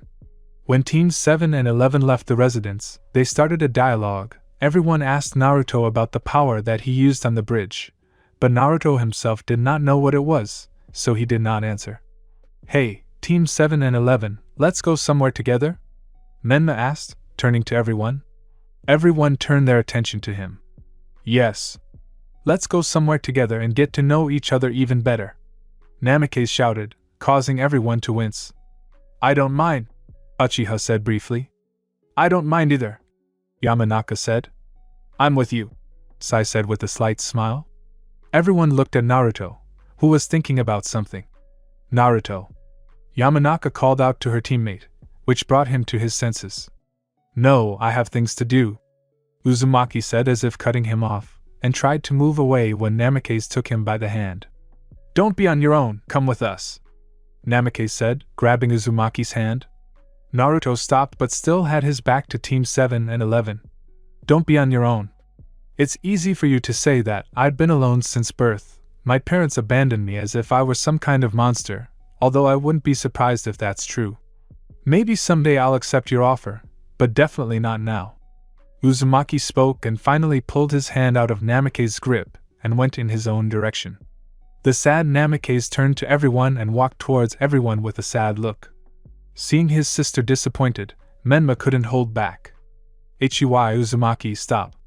Namikaze shouted, which made Uzumaki stop and stand with his back to Namikaze. He couldn't stand it, and ran up to Uzumaki and turned him to face himself. Namikaze looked at Uzumaki angrily, whose face looked absolutely nothing. Or what? Hit me? Uzumaki asked, grinning. Namikaze didn't answer. Do you know why you can't? You don't have the guts? Still grinning, Uzumaki answered his own question, looking at Namikaze, after which Naruto simply broke free from Namikaze's grip, and then went to the training ground to train. The others went a little disappointed to a small restaurant. Polygon.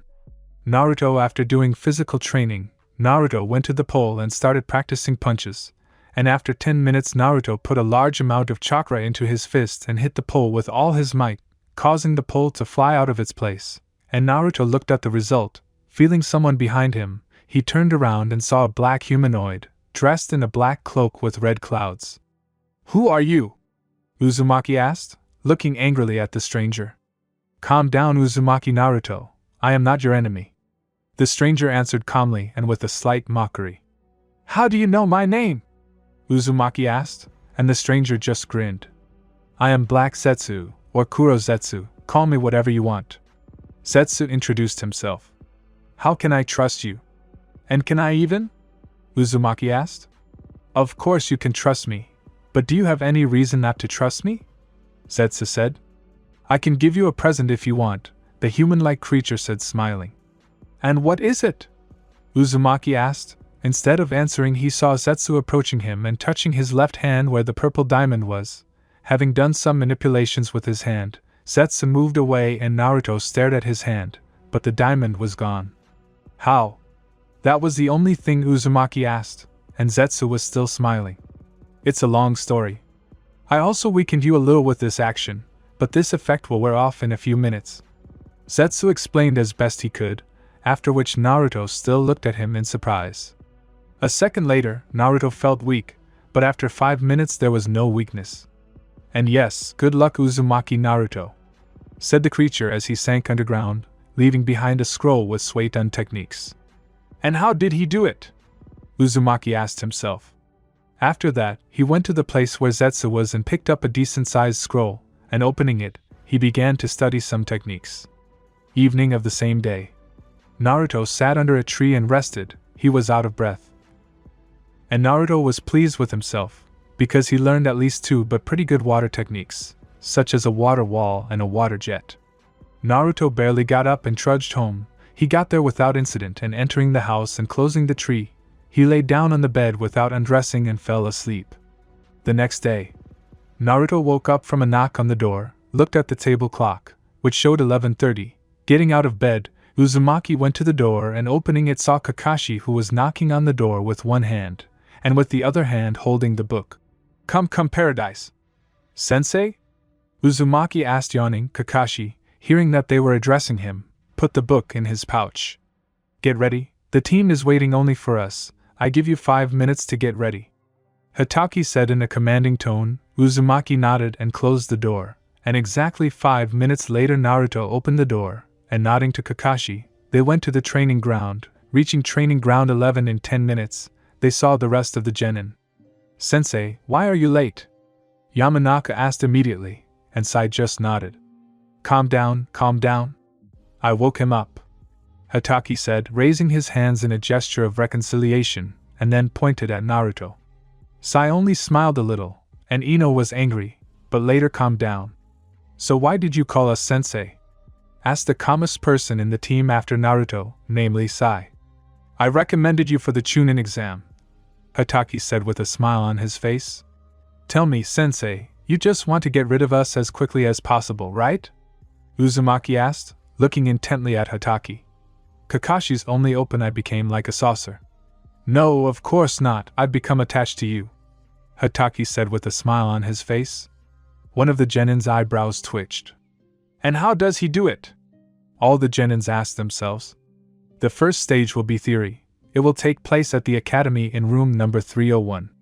Hatake said, after which Kakashi began training with the genin. The clones trained with Sai and Naruto, and the original trained with Ino, improving her taijutsu, Byakunjutsu, and also pulled her in theory. Since Kakashi knew that Sai was from the root of Umbu, so he did not worry about the theory and combat skills due to the fact that he himself was in the root and knew what kind of training system there was. The Kakashi clone taught Naruto some right-hand techniques, such as a stream of lightning that he could combine with a water wall. Kakashi also taught Naruto the fire techniques of the fireball and phoenix flowers. A week passed in such training. Day 1 of the Chunin exam, Team 11 entered the academy, and as they went up to the second floor they saw a crowd of genin and 2 people who were not letting the genin through, and the sign said 301. Sai and Ino wanted to approach the crowd but were stopped by Naruto. Quiet, it's just a light genjutsu, you should know that room 301 is on the 3rd floor, let's go. He spoke so quietly that only his teammates could hear him. Ino and Sai nodded and went on. As soon as they reached the stairs, Naruto said, Kai! And the illusion disappeared from the sign, and they went up to the 3rd floor where Hatake was waiting for them. Having said an inspiring speech, he wished them good luck, and disappeared in a whirlwind of leaves. Entering the room, genin from different small countries looked at them with malice, who tried to scare them with their ki. To say that it did not even scare the genin from Konoha, to say nothing, they did not even notice it. After which the rest of the genin of Konoha entered. So all the genin are here? Shikamaru asked lazily, walking up to everyone. The others just nodded. How problematic. Nara muttered, and stood half asleep next to everyone. Everyone stood as quietly as if they're. Hey, listen here, I'm Naruko Namikaze and I'm gonna pass this exam. Namikaze shouted, pointing her thumb at herself. Everyone stood and looked at her in shock. After standing like that for about 5 minutes, a guy of about 17 entered the audience, of average height for his age. He wore glasses, silver hair tied in a small ponytail at the back, was dressed in a purple t-shirt and pants of the same color, blue shinobi sandals. A white bandage was tied around his waist. Why are you so loud, newbies? The guy asked, and everyone looked at him. He nodded and continued. My name is Yakushi Kabuto. I've been here 7 times already. Aren't you interested in information? He introduced himself, and then offered some help to all the genin. Yes, can you tell me about Niji Hyuga, Sabaku no Gaara, and Naruto Uzumaki? Menma asked, looking at Kabuto, who smiled and adjusted his glasses, then sat down on one knee and took out cards with information from his pouch. Taking out several cards, he poured chakra into them. So, Niji Hyuga, genin of Konoha, 13 years old, has the Byakugan Dojutsu, is strong in taijutsu, Byakunjutsu, and is also considered a genius and a descendant of the Hyuga clan. Completed missions: D rank 20, C rank 10, B rank 0, A rank 0, S rank 0. Provided information about Niji Hyuga to Yakushi. Sabaku no Gaara, Suna genin, 13 years old, has the ability to use sand, has absolute defense, uses sand perfectly for attacks and defense, is pretty bad at taijutsu and ninjutsu. He is one of the 3 children of the 4th Kazekage of the Sabaku no race. Missions completed: D rank 30, C rank 15, B rank 1, A rank 0, S rank 0. Kabuto said. The last Naruto Uzumaki, one of the last representatives of the Uzumaki clan, does not have a specific Kekkei Genkai and Dojutsu, is strong in taijutsu, Byakunjutsu, and ninjutsu. Completed missions: D rank 42, C rank 0, B rank 0, A rank 1, S rank 0. Finished telling information about those wishing to Kabuto. When Menma wanted to know something else, a rather tall man with scars on his face, a bandana covering most of his head, and a Konoha forehead protector on his forehead entered. So, I am the examiner of the first stage, Marino Ibiki. I ask you to take your seats. Ibiki said and walked further through the audience, and approaching the board he continued. The first stage will be theoretical. Your task is to answer 10 questions, 9 of them will be written. If I see someone cheating, the team will be disqualified and will leave the exam and try to pass it next year. Also, there will be chunin in the hall. If they notice someone cheating, the team will also be disqualified and will also leave the exam. You have 45 minutes for 9 written questions, and the clock is running. Some genin started writing answers in a hurry, and some thought about the answers and later wrote the answers. Some dojutsu users like Sasuke and Niji copied using dojutsu. Gaara copied using the sand eye, and Naruto wrote the answers to 9 questions. Minus 45 minutes later. All the genins wrote answers to 9 questions and began to wait for the 10th question. Before I ask you question 10, I want to warn you, if you don't answer question 10, you will fail the exam and will never become a chunin again. Ibiki said, releasing his ki, causing some of the genin's knees to tremble. But there are people here who are not taking the exam for the first time. Someone from the audience exclaimed. So you were unlucky that I was your examiner this year, Ibiki said, looking around the audience with a small grin, which made everyone shudder. Of course, everyone knew that Ibiki worked in the torture department, and he did his job perfectly, and got information in any case. The genin thought for a few minutes, and half of them left the audience. Those who remained you passed, Ibiki said, and smiled as best he could at the end. Ibiki wanted to say something else when 2 kunai flew into the audience, and a black poster with an image of some kind of training ground opened in front of Ibiki, and Enko Mitarashi appeared in front of the poster. I hope there is no need to describe her. You're getting old, Ibiki, Enko said, standing half-turned to Ibiki, and with a small smile, as Ibiki understood, she would tease him for a long time. Well, at the second stage, another quarter will be eliminated, Enko said with a grin.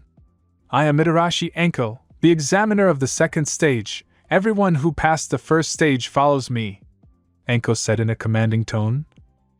And the genin followed her to training ground number 44.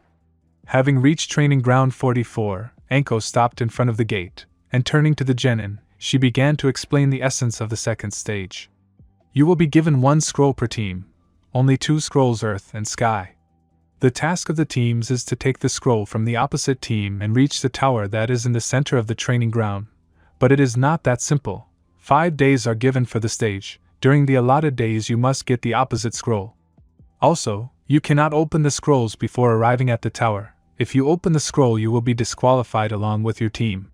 On the training ground, not only enemy shinobi are dangerous, but also animals that live on the training ground are dangerous, Enko said, and noticed that everyone was listening to her except Naruto. Enko could not stand such inappropriateness, and threw a kunai that slightly cut Namake's cheek, and Enko found herself behind Naruto and said with a smile.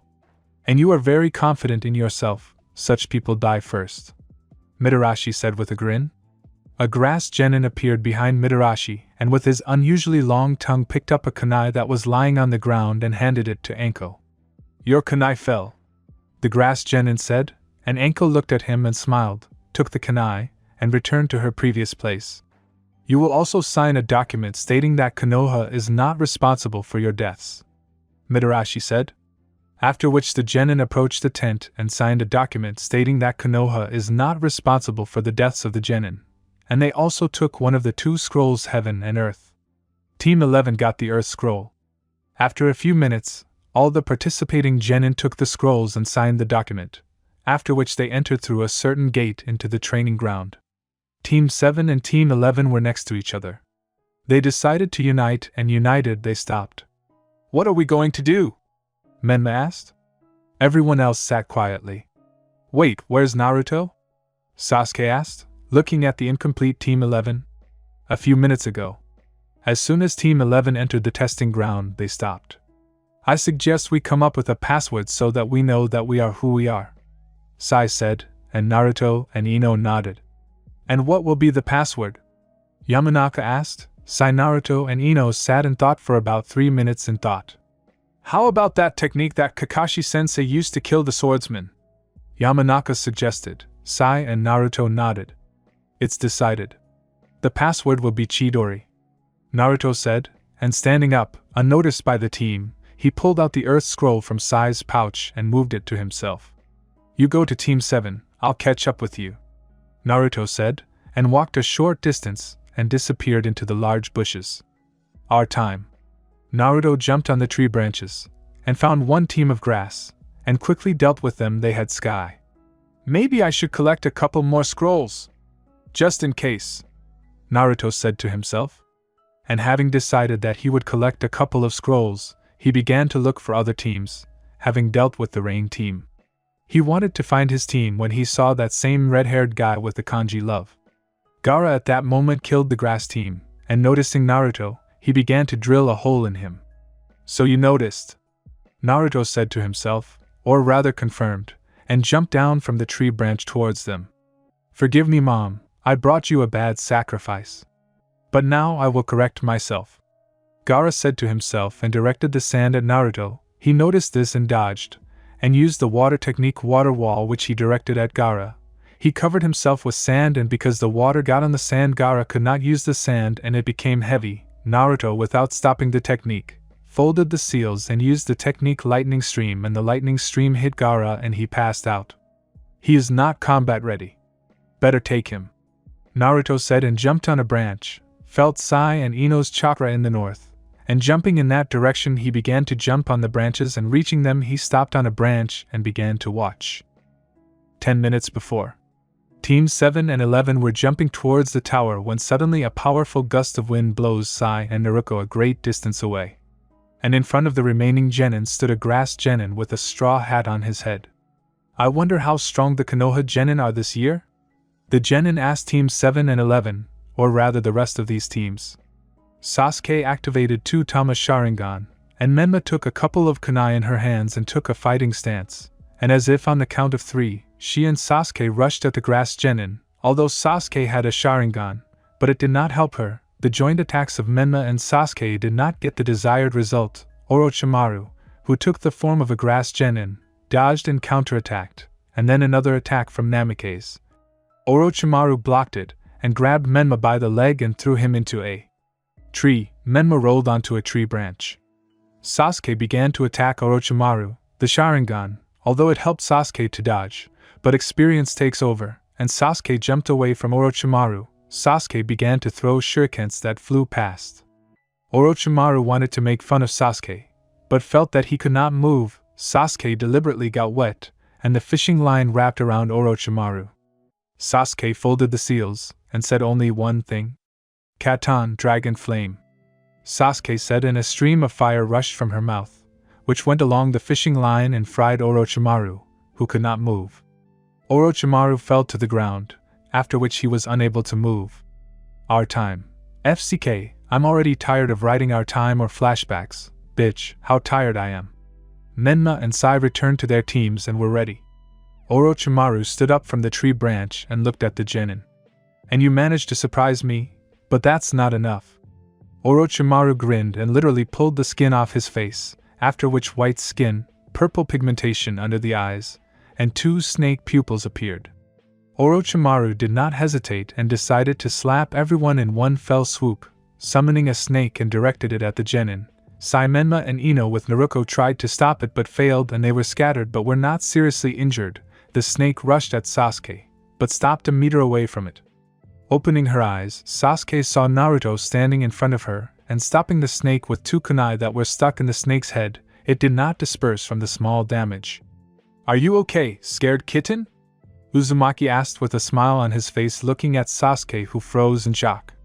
Already blue eyes showed determination and anger. Giving chakra to Naruto's legs, he pushed off the branch back from which the snake also flew off the branch, and Naruto in flight turned around and hit the snake with 2 kunai, leaving cuts and deep wounds from which the snake already disappeared in a clap of smoke.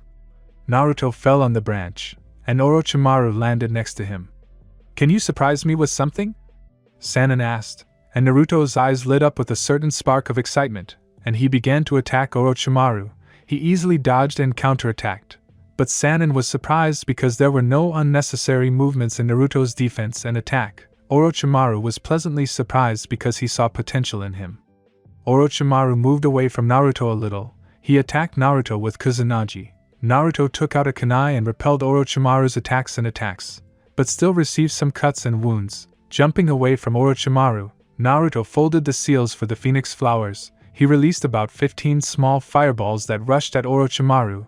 He dodged small fireballs. And here is the last ball from which Orochimaru dodged and seeing a gap in Naruto's defense, and hit him in the left side, but Naruto due to constant training, which I'm too lazy to write because this is simple taijutsu, Byakunjutsu, and taijutsu techniques.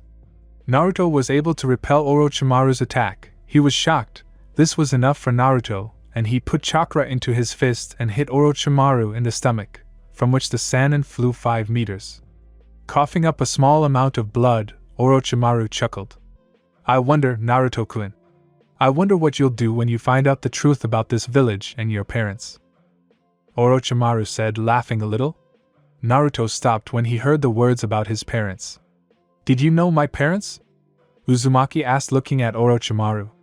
He nodded and added, I know a lot, Naruto-kun, and you will be surprised and shocked, and later anger and rage will come. Orochimaru said with a smirk, looking at Naruto. I see potential in you, Naruto-kun. I will give you a gift and one day you will find me to find out everything you want, said Orochimaru, and having folded one seal his neck unnaturally stretched out and Orochimaru's head approached Naruto, and he, Orochimaru, bit Naruto on the left side of the neck, after which his neck returned to its natural position. When Orochimaru, too much Orochimaru per square meter FCK, bit Naruto on the neck, Naruto began to scream like a cut man, because he had never felt such hellish pain before. When Sannin's neck returned to its natural position, Naruto fell on his back holding the bite site. Menma and Sasuke ran up to him, who had more or less come to their senses. What did you do to him? Namikaze asked, looking at Orochimaru, who was either smiling or grinning. I just gave him a gift, I gave him power, said Orochimaru with a smile, looking at Naruto. After which he plunged into the tree. Teams 7 and 11 decided to head to the tower when Naruto came to his senses. Having found tree roots that formed some kind of shelter, they put Naruto there and began to lick their wounds, but they were attacked by Team Sound. The battle was going in favor of the Sound team. But suddenly everyone stopped because they felt a surge of chakra, and looking at the source they saw Naruto, his left side of the body, from his hand to the left side of his face. Naruto slowly came out of the tree roots, looking at the Sound team and the beaten teammates, and the rest. Who did this? Uzumaki asked in a cold voice, which made everyone shiver a little. Naruto saw the Sound team, and without further ado ran to the Sound team. The first to come out to Naruto was Zaku, who paid, because as soon as Zaku wanted to use his hands as an attack, Naruto quickly ran behind him, and kicked him in the back, from which Zaku's spine was not happy, after which he fell to the ground. Naruto looked at Dosu, who sweated a little, but having come to his senses, Dosu began to attack Naruto with sound waves from the devices that were on his hands. Although the sound waves passed through Naruto, he did not stop, and having reached the target, a fight in taijutsu began. The blows were blocked and reflected from both Dosu and Naruto. About 5 minutes Naruto and Dosu fought in taijutsu, although Dosu strengthened his attacks due to sound waves, but this did not help him much. And so Naruto makes a sweep and Dosu falls on his back. Naruto hangs over him and starts punching him in the face, and if possible in the ribs of Dosu, although the genin heard the pleas for help, but the genin stood in a small stupor. Naruto wanted to finish off Dosu as he felt that he was hugged. Looking back he saw that it was Sasuke. Naruto was in a stupor and the mark of Orochimaru returned to its original place. The mind cleared up, and Teams 7 and 11 moved to the tower. Reaching the tower and entering it, Naruto and his team opened 2 scrolls, so did Team 7. From the scrolls the mentors of Teams 7 and 11 appeared, saying that they coped with the second stage, and they will stay in the tower for another 2 days, because both teams coped in 3 days. The days passed unnoticed, because both teams were resting. And then the 5th day came, and the second stage was behind us. In a huge hall stood the jonins of the teams and also the Hokage. Congratulations to everyone on passing the second stage, but because too many teams passed this year, we will have to hold intermediate fights. But I hasten to warn you, if someone feels unwell, or can fight, you can leave, and the team will remain. Minato announced. Dissatisfied exclamations went through the hall. I ask everyone to calm down. If someone is not feeling well, they can refuse to participate. Minato repeated, after which some genin left, including Sai and Kabuto. Sasuke tried to persuade Naruto to leave, since the mark made itself known with pain in his neck. But Naruto, decently, refused her. After which the examiner of the intermediate stage came out and began to announce who would fight. 1 fight. Sasuke Uchiha vs Yoroi Kado, Sasuke won. 2 fight. Sakura Bumi vs Naruto Uzumaki, Naruto won. 3 fight. Misumi Tsurugi vs Kankuro, won by Kankuro. 4 fight. Sakura Haruno vs Ino Yamanaka, draw, both eliminated. 5 fight. Temari Sabakuno vs Tenten, Temari defeated. 6 fight. Shikamaru Nara vs Kintsuchi, Shikamaru won. 7 fight. Naruto Namikaze vs Kiba Inuzuka, Naruto won. 8 fight. Hinata Hyuga vs Niji Hyuga, Niji won. 9 fight. Rock Lee vs Gaara Sabakuno, Gaara won. 10 fight. Choji Akimichi vs Dosa Kinyuta, Dosa won. Since they didn't find an opponent for Menma, he fought Kintsuchi, where he won and got to the 3rd stage.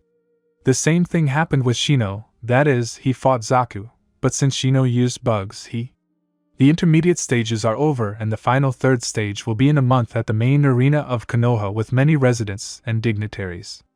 Kakashi took Naruto and Sasuke for training, and Jiraiya took the Namikaze twins, and one day 2 people came to Konoha, one shark-like type, and a white-skinned man. They came for the Kyuubi, and they were members of a certain organization, Akatsuki. Having passed without problems into Konoha, they found where Namikaze Menma was hiding. He was in a hotel and was waiting for Jiraiya, who had rented a room there and slept for half a day. At that moment Naruto went to the hotel because Kakashi, with whom he had met earlier, told him to come to the hotel and wait for him there. Naruto, having gone to the room in which Kakashi was supposed to be, saw that same Shin. Naruto went berserk and a spark of rage and anger lit up in his eyes. "Shin!" Naruto shouted to the whole floor and began to concentrate Chidori, and after a couple of seconds Naruto already using Chidori ran at Shin. Shin only turned around and grinned, and only Naruto had to pierce Shin with Chidori, but Shin only grabbed Naruto's hand by the wrist, and hitting the nerve ending in the elbow with his knee, Naruto screamed in pain, after Shin takes Naruto by the throat and pins him to the wall. Raising him to the level of his head he began to speak. "Naruto, Naruto. You are so weak, you lack hatred and anger, how pathetic you are."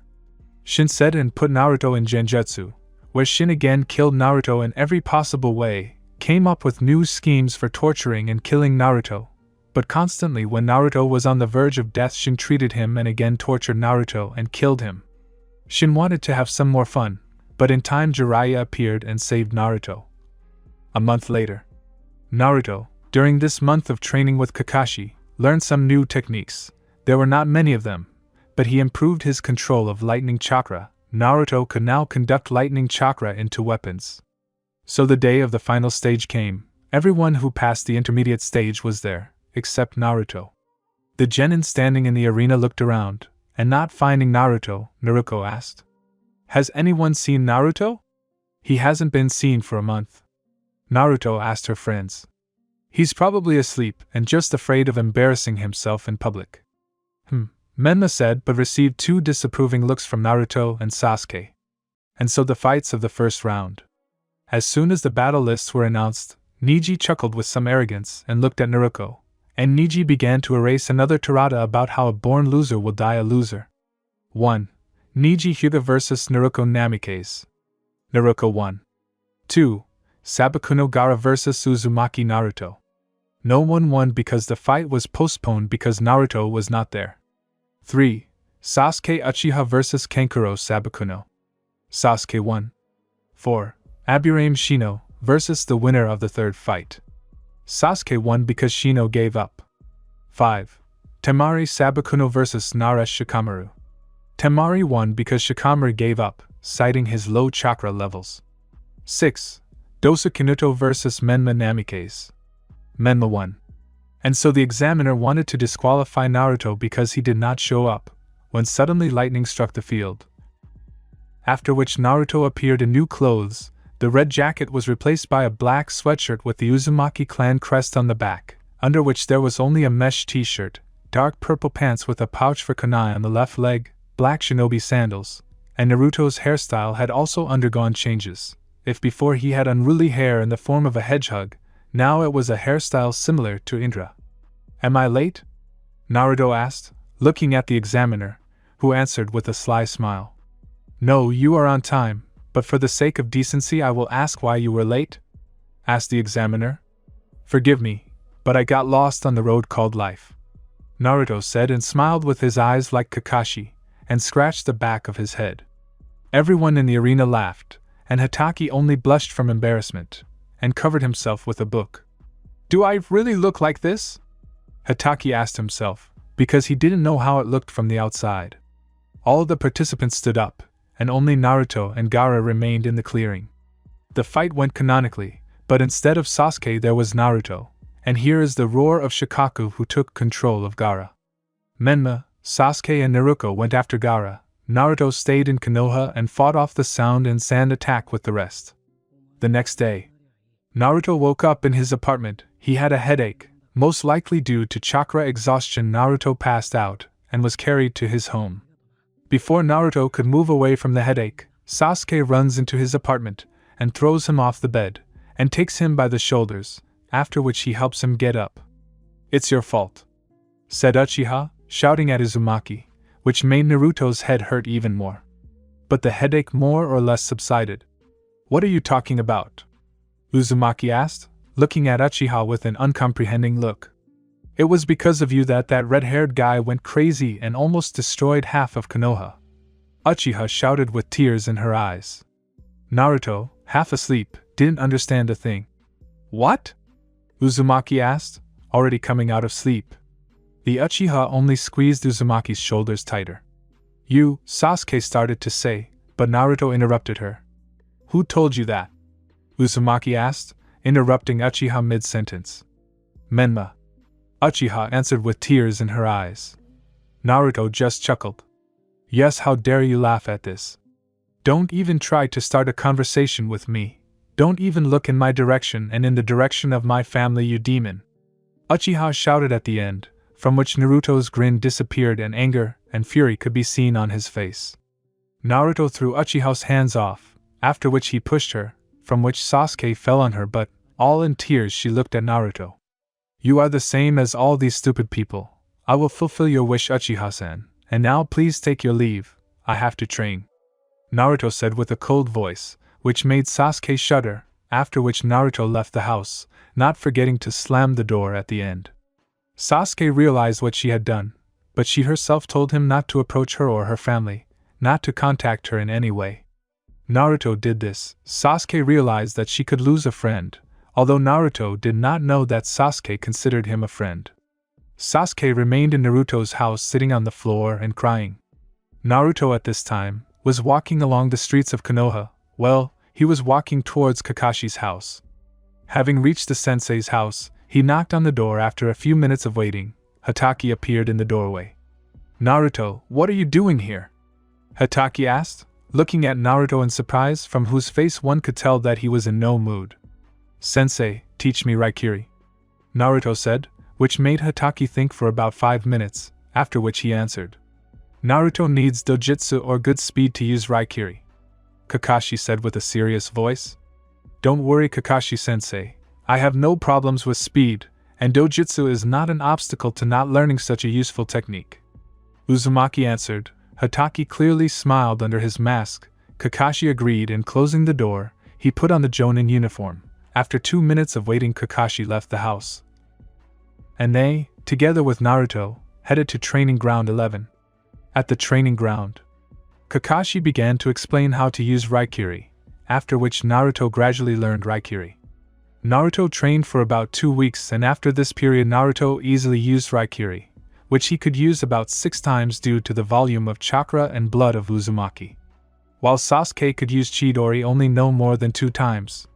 After another training session, Naruto was walking along the streets of Konoha. He tanked Menma and Sasuke. Seeing them, Naruto simply turned around and walked in the opposite direction from them. Seeing Naruto, Menma covered half the street. Hey Naruto! Menma called out to Naruto, to which the latter only stopped but did not turn to face them.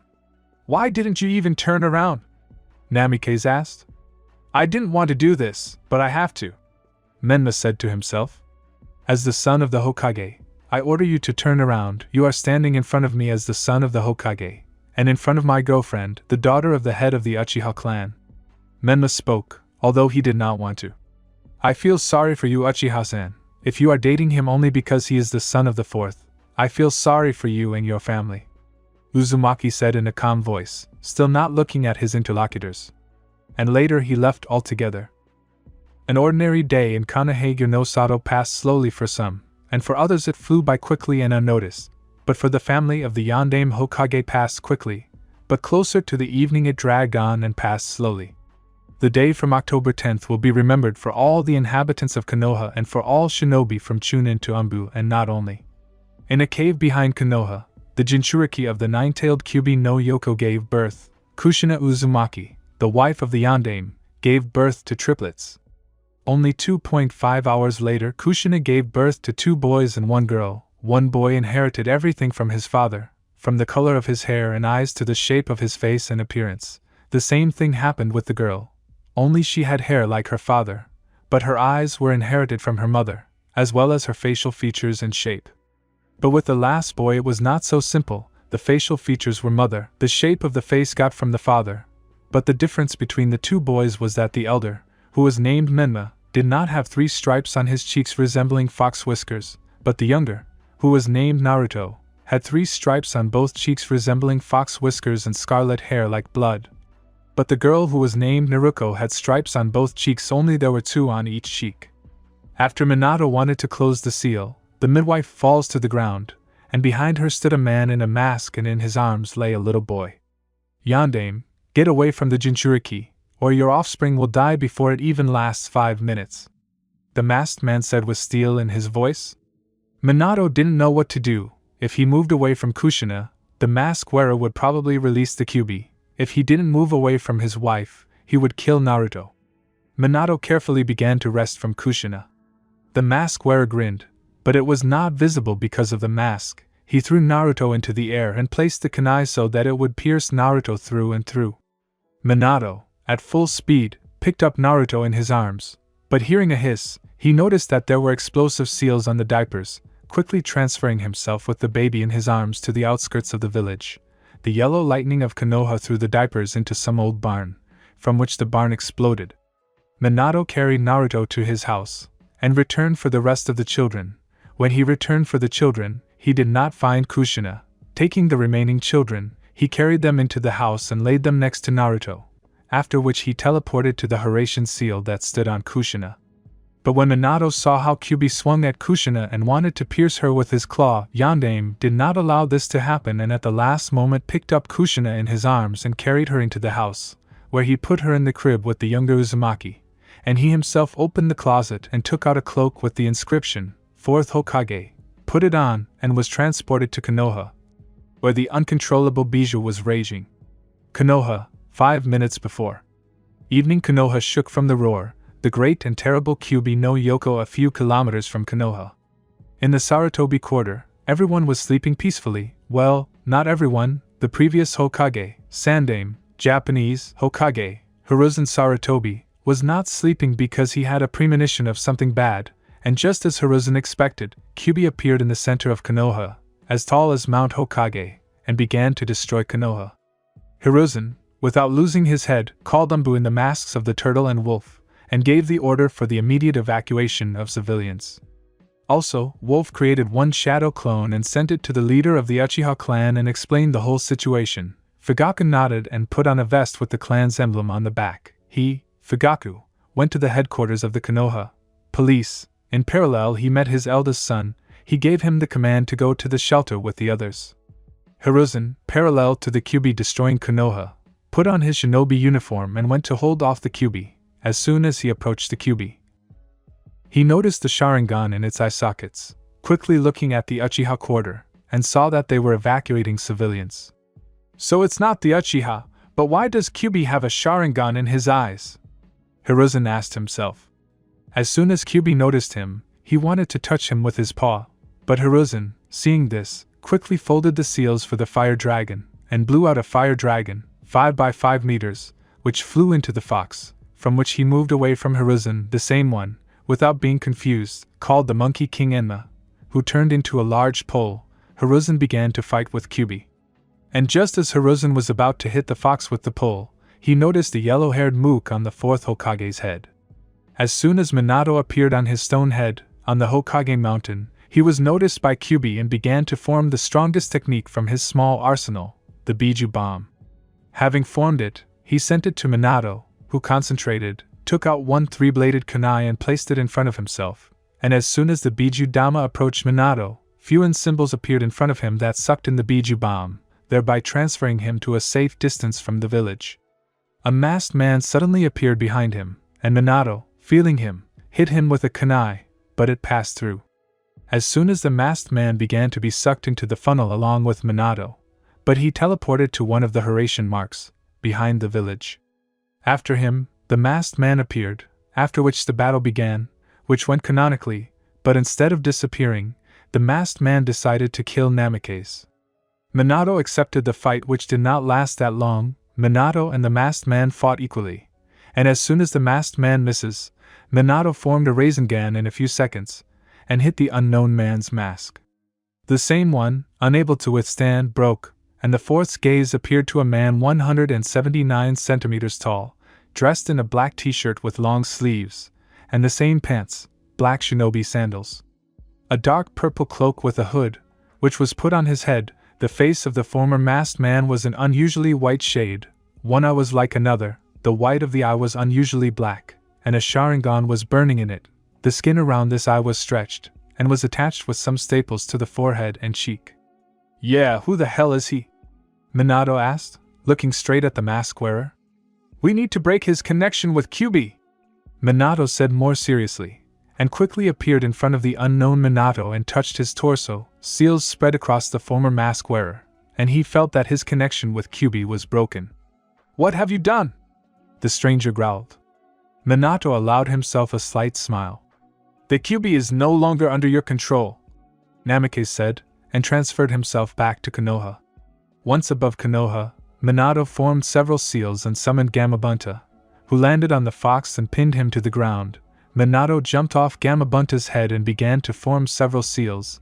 After he landed on the Biju's head, he transported him outside of Konoha. After Minato transported the Biju outside of Konoha, a huge sound of impact with the ground was heard, and the shockwave reached Konoha as well.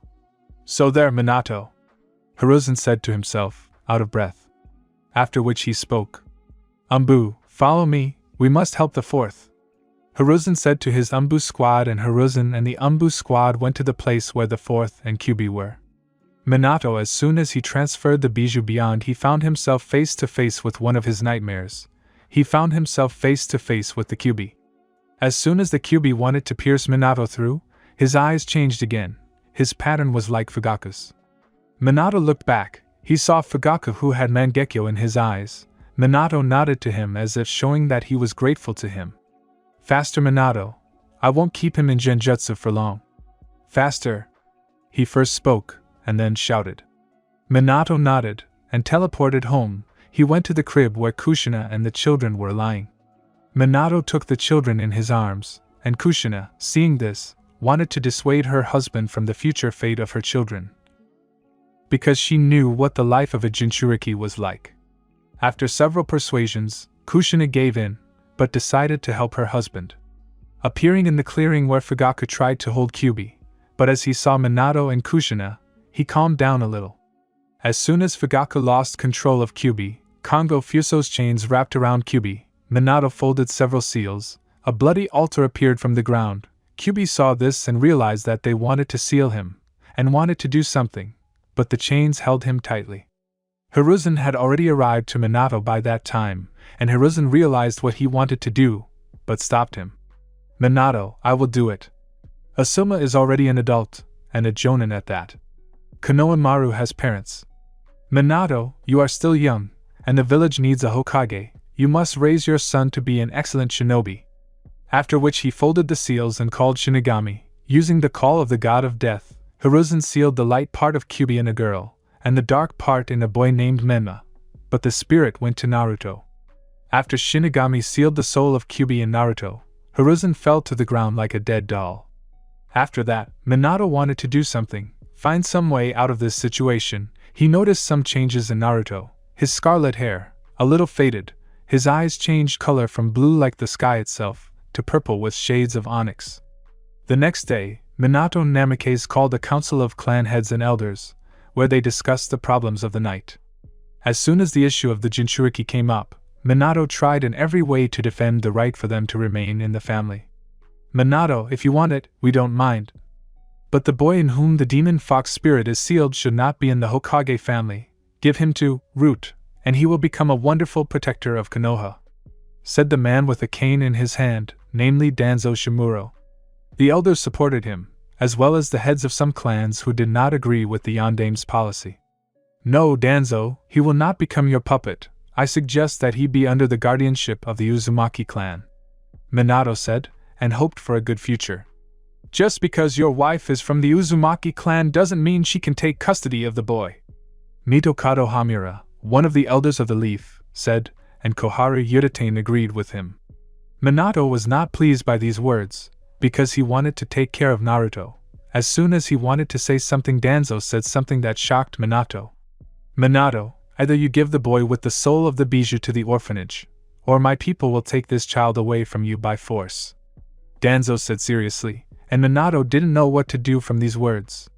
"Minato, if you give the boy with the soul of the bijou, then we will have certain conditions. No one will know that he is the bearer of the QB soul. No one will know about his lineage, and if someone tells, it will be punishable. My Umbu will be keeping a close eye on him, and will ensure the safety of this boy," the head of Root said. Minato could only hope for a bright future for his already lost son. Minato agreed to give him to the orphanage, after which he announced that the council was over, after which he left the council room and went to the hospital where Kushina and the children were. Having reached it, he entered the hospital building and found out in which room Kushina and the children were, and went there. Entering the room, his face took on a small smile, but after he looked at Naruto, the smile disappeared and sadness appeared. Kushina was unconscious until the moment Minato entered the room. "Minato, what happened?" Bloody Habanero asked, lying on the bed. Minato only said, "Sorry for not protecting Naruto." He walked up to Naruto and took him in his arms and teleported to the orphanage. Appearing in front of the orphanage, he placed Naruto on the threshold and knocked on the door and disappeared in a clap of lightning. The young teacher opened the door and saw the boy on the threshold, picked him up and seeing the note, carefully took the note in one hand and held the baby in the other hand. She read the note. Note: "His name is Naruto Uzumaki. Please take good care of him." The teacher entered the orphanage and then carried Naruto to the building where the babies were. -4 years have passed. Naruto was one of the teacher's favorites. They treated him with care. But this was the first 3 years, before someone spread a rumor that the soul of the demon fox was imprisoned in Naruto. After this rumor, the whole village hated the young Uzumaki. It was the same in the orphanage. They forgot to feed him, left him in the basement. Some daredevils beat the young Uzumaki. And then one day when Naruto woke up, the teacher came into his room. "Hey, demon, the director is calling you." The teacher growled, then slammed the door. Naruto slowly got out of bed. He got dressed and slowly walked to the director of the orphanage. Reaching him, he opened the door and saw the director of the orphanage. "Listen here, today is a great day. You get out of here, the Hokage is giving you an apartment," said a plump man in a black suit, looking at Naruto. He nodded and leaving the director's office, he went back, and taking his things, he went to the exit of the orphanage. Leaving the orphanage, he went to the Hokage, and walking along the street, contemptuous and angry looks were thrown at him. Having reached the residence with such looks, Naruto entered the residence and having gone up to the right floor, he approached the door with the inscription, Hokage, and having knocked, he entered the office, and saw the Hokage, well, more precisely, a huge stack of papers, and only behind it with a tired look was Minato. Having pushed aside the stack of papers, Minato saw Naruto, and smiled slightly. "Hello Naruto, why did you come?" Yellow Lightning asked, looking at Naruto with a small smile. "Well, they told me that you gave me an apartment," Naruto said, looking at the Hokage. Minato looked down and stared at one point, for about 5 minutes, then as if remembering something, he hit himself on the forehead. "Yes, exactly. Right now, Yaname said, then opened the drawer and took out the keys, then handed them to Naruto. And also Hokage-sama, where is he? Naruto asked, after which Minato took out a small piece of paper and took out a pen. He wrote the address, after which he said, Raven, after which an Umbu in a raven mask appeared in the office. Your name was Hokage-sama? The Umbu asked, kneeling in front of the Kage. Minato nodded. Yes, take this boy to this address. Minato said, handing over the paper with the address. The Umbu just nodded and he and Naruto left the Hokage's residence. They walked along the streets of Konoha. Naruto tried his best to start a conversation, but the Umbu walked quietly as if he was not alive at all. Having reached the right address, they entered the apartment. Before the Umbu disappeared, he said only one thing. The food in the fridge will last for about a month, said the Umbu, and disappeared into a whirlwind of leaves. Naruto entered the apartment, first cleaned it up, then fell onto the bed and fell asleep, and he slept until the next day. The next day Naruto woke up, washed himself, brushed his teeth,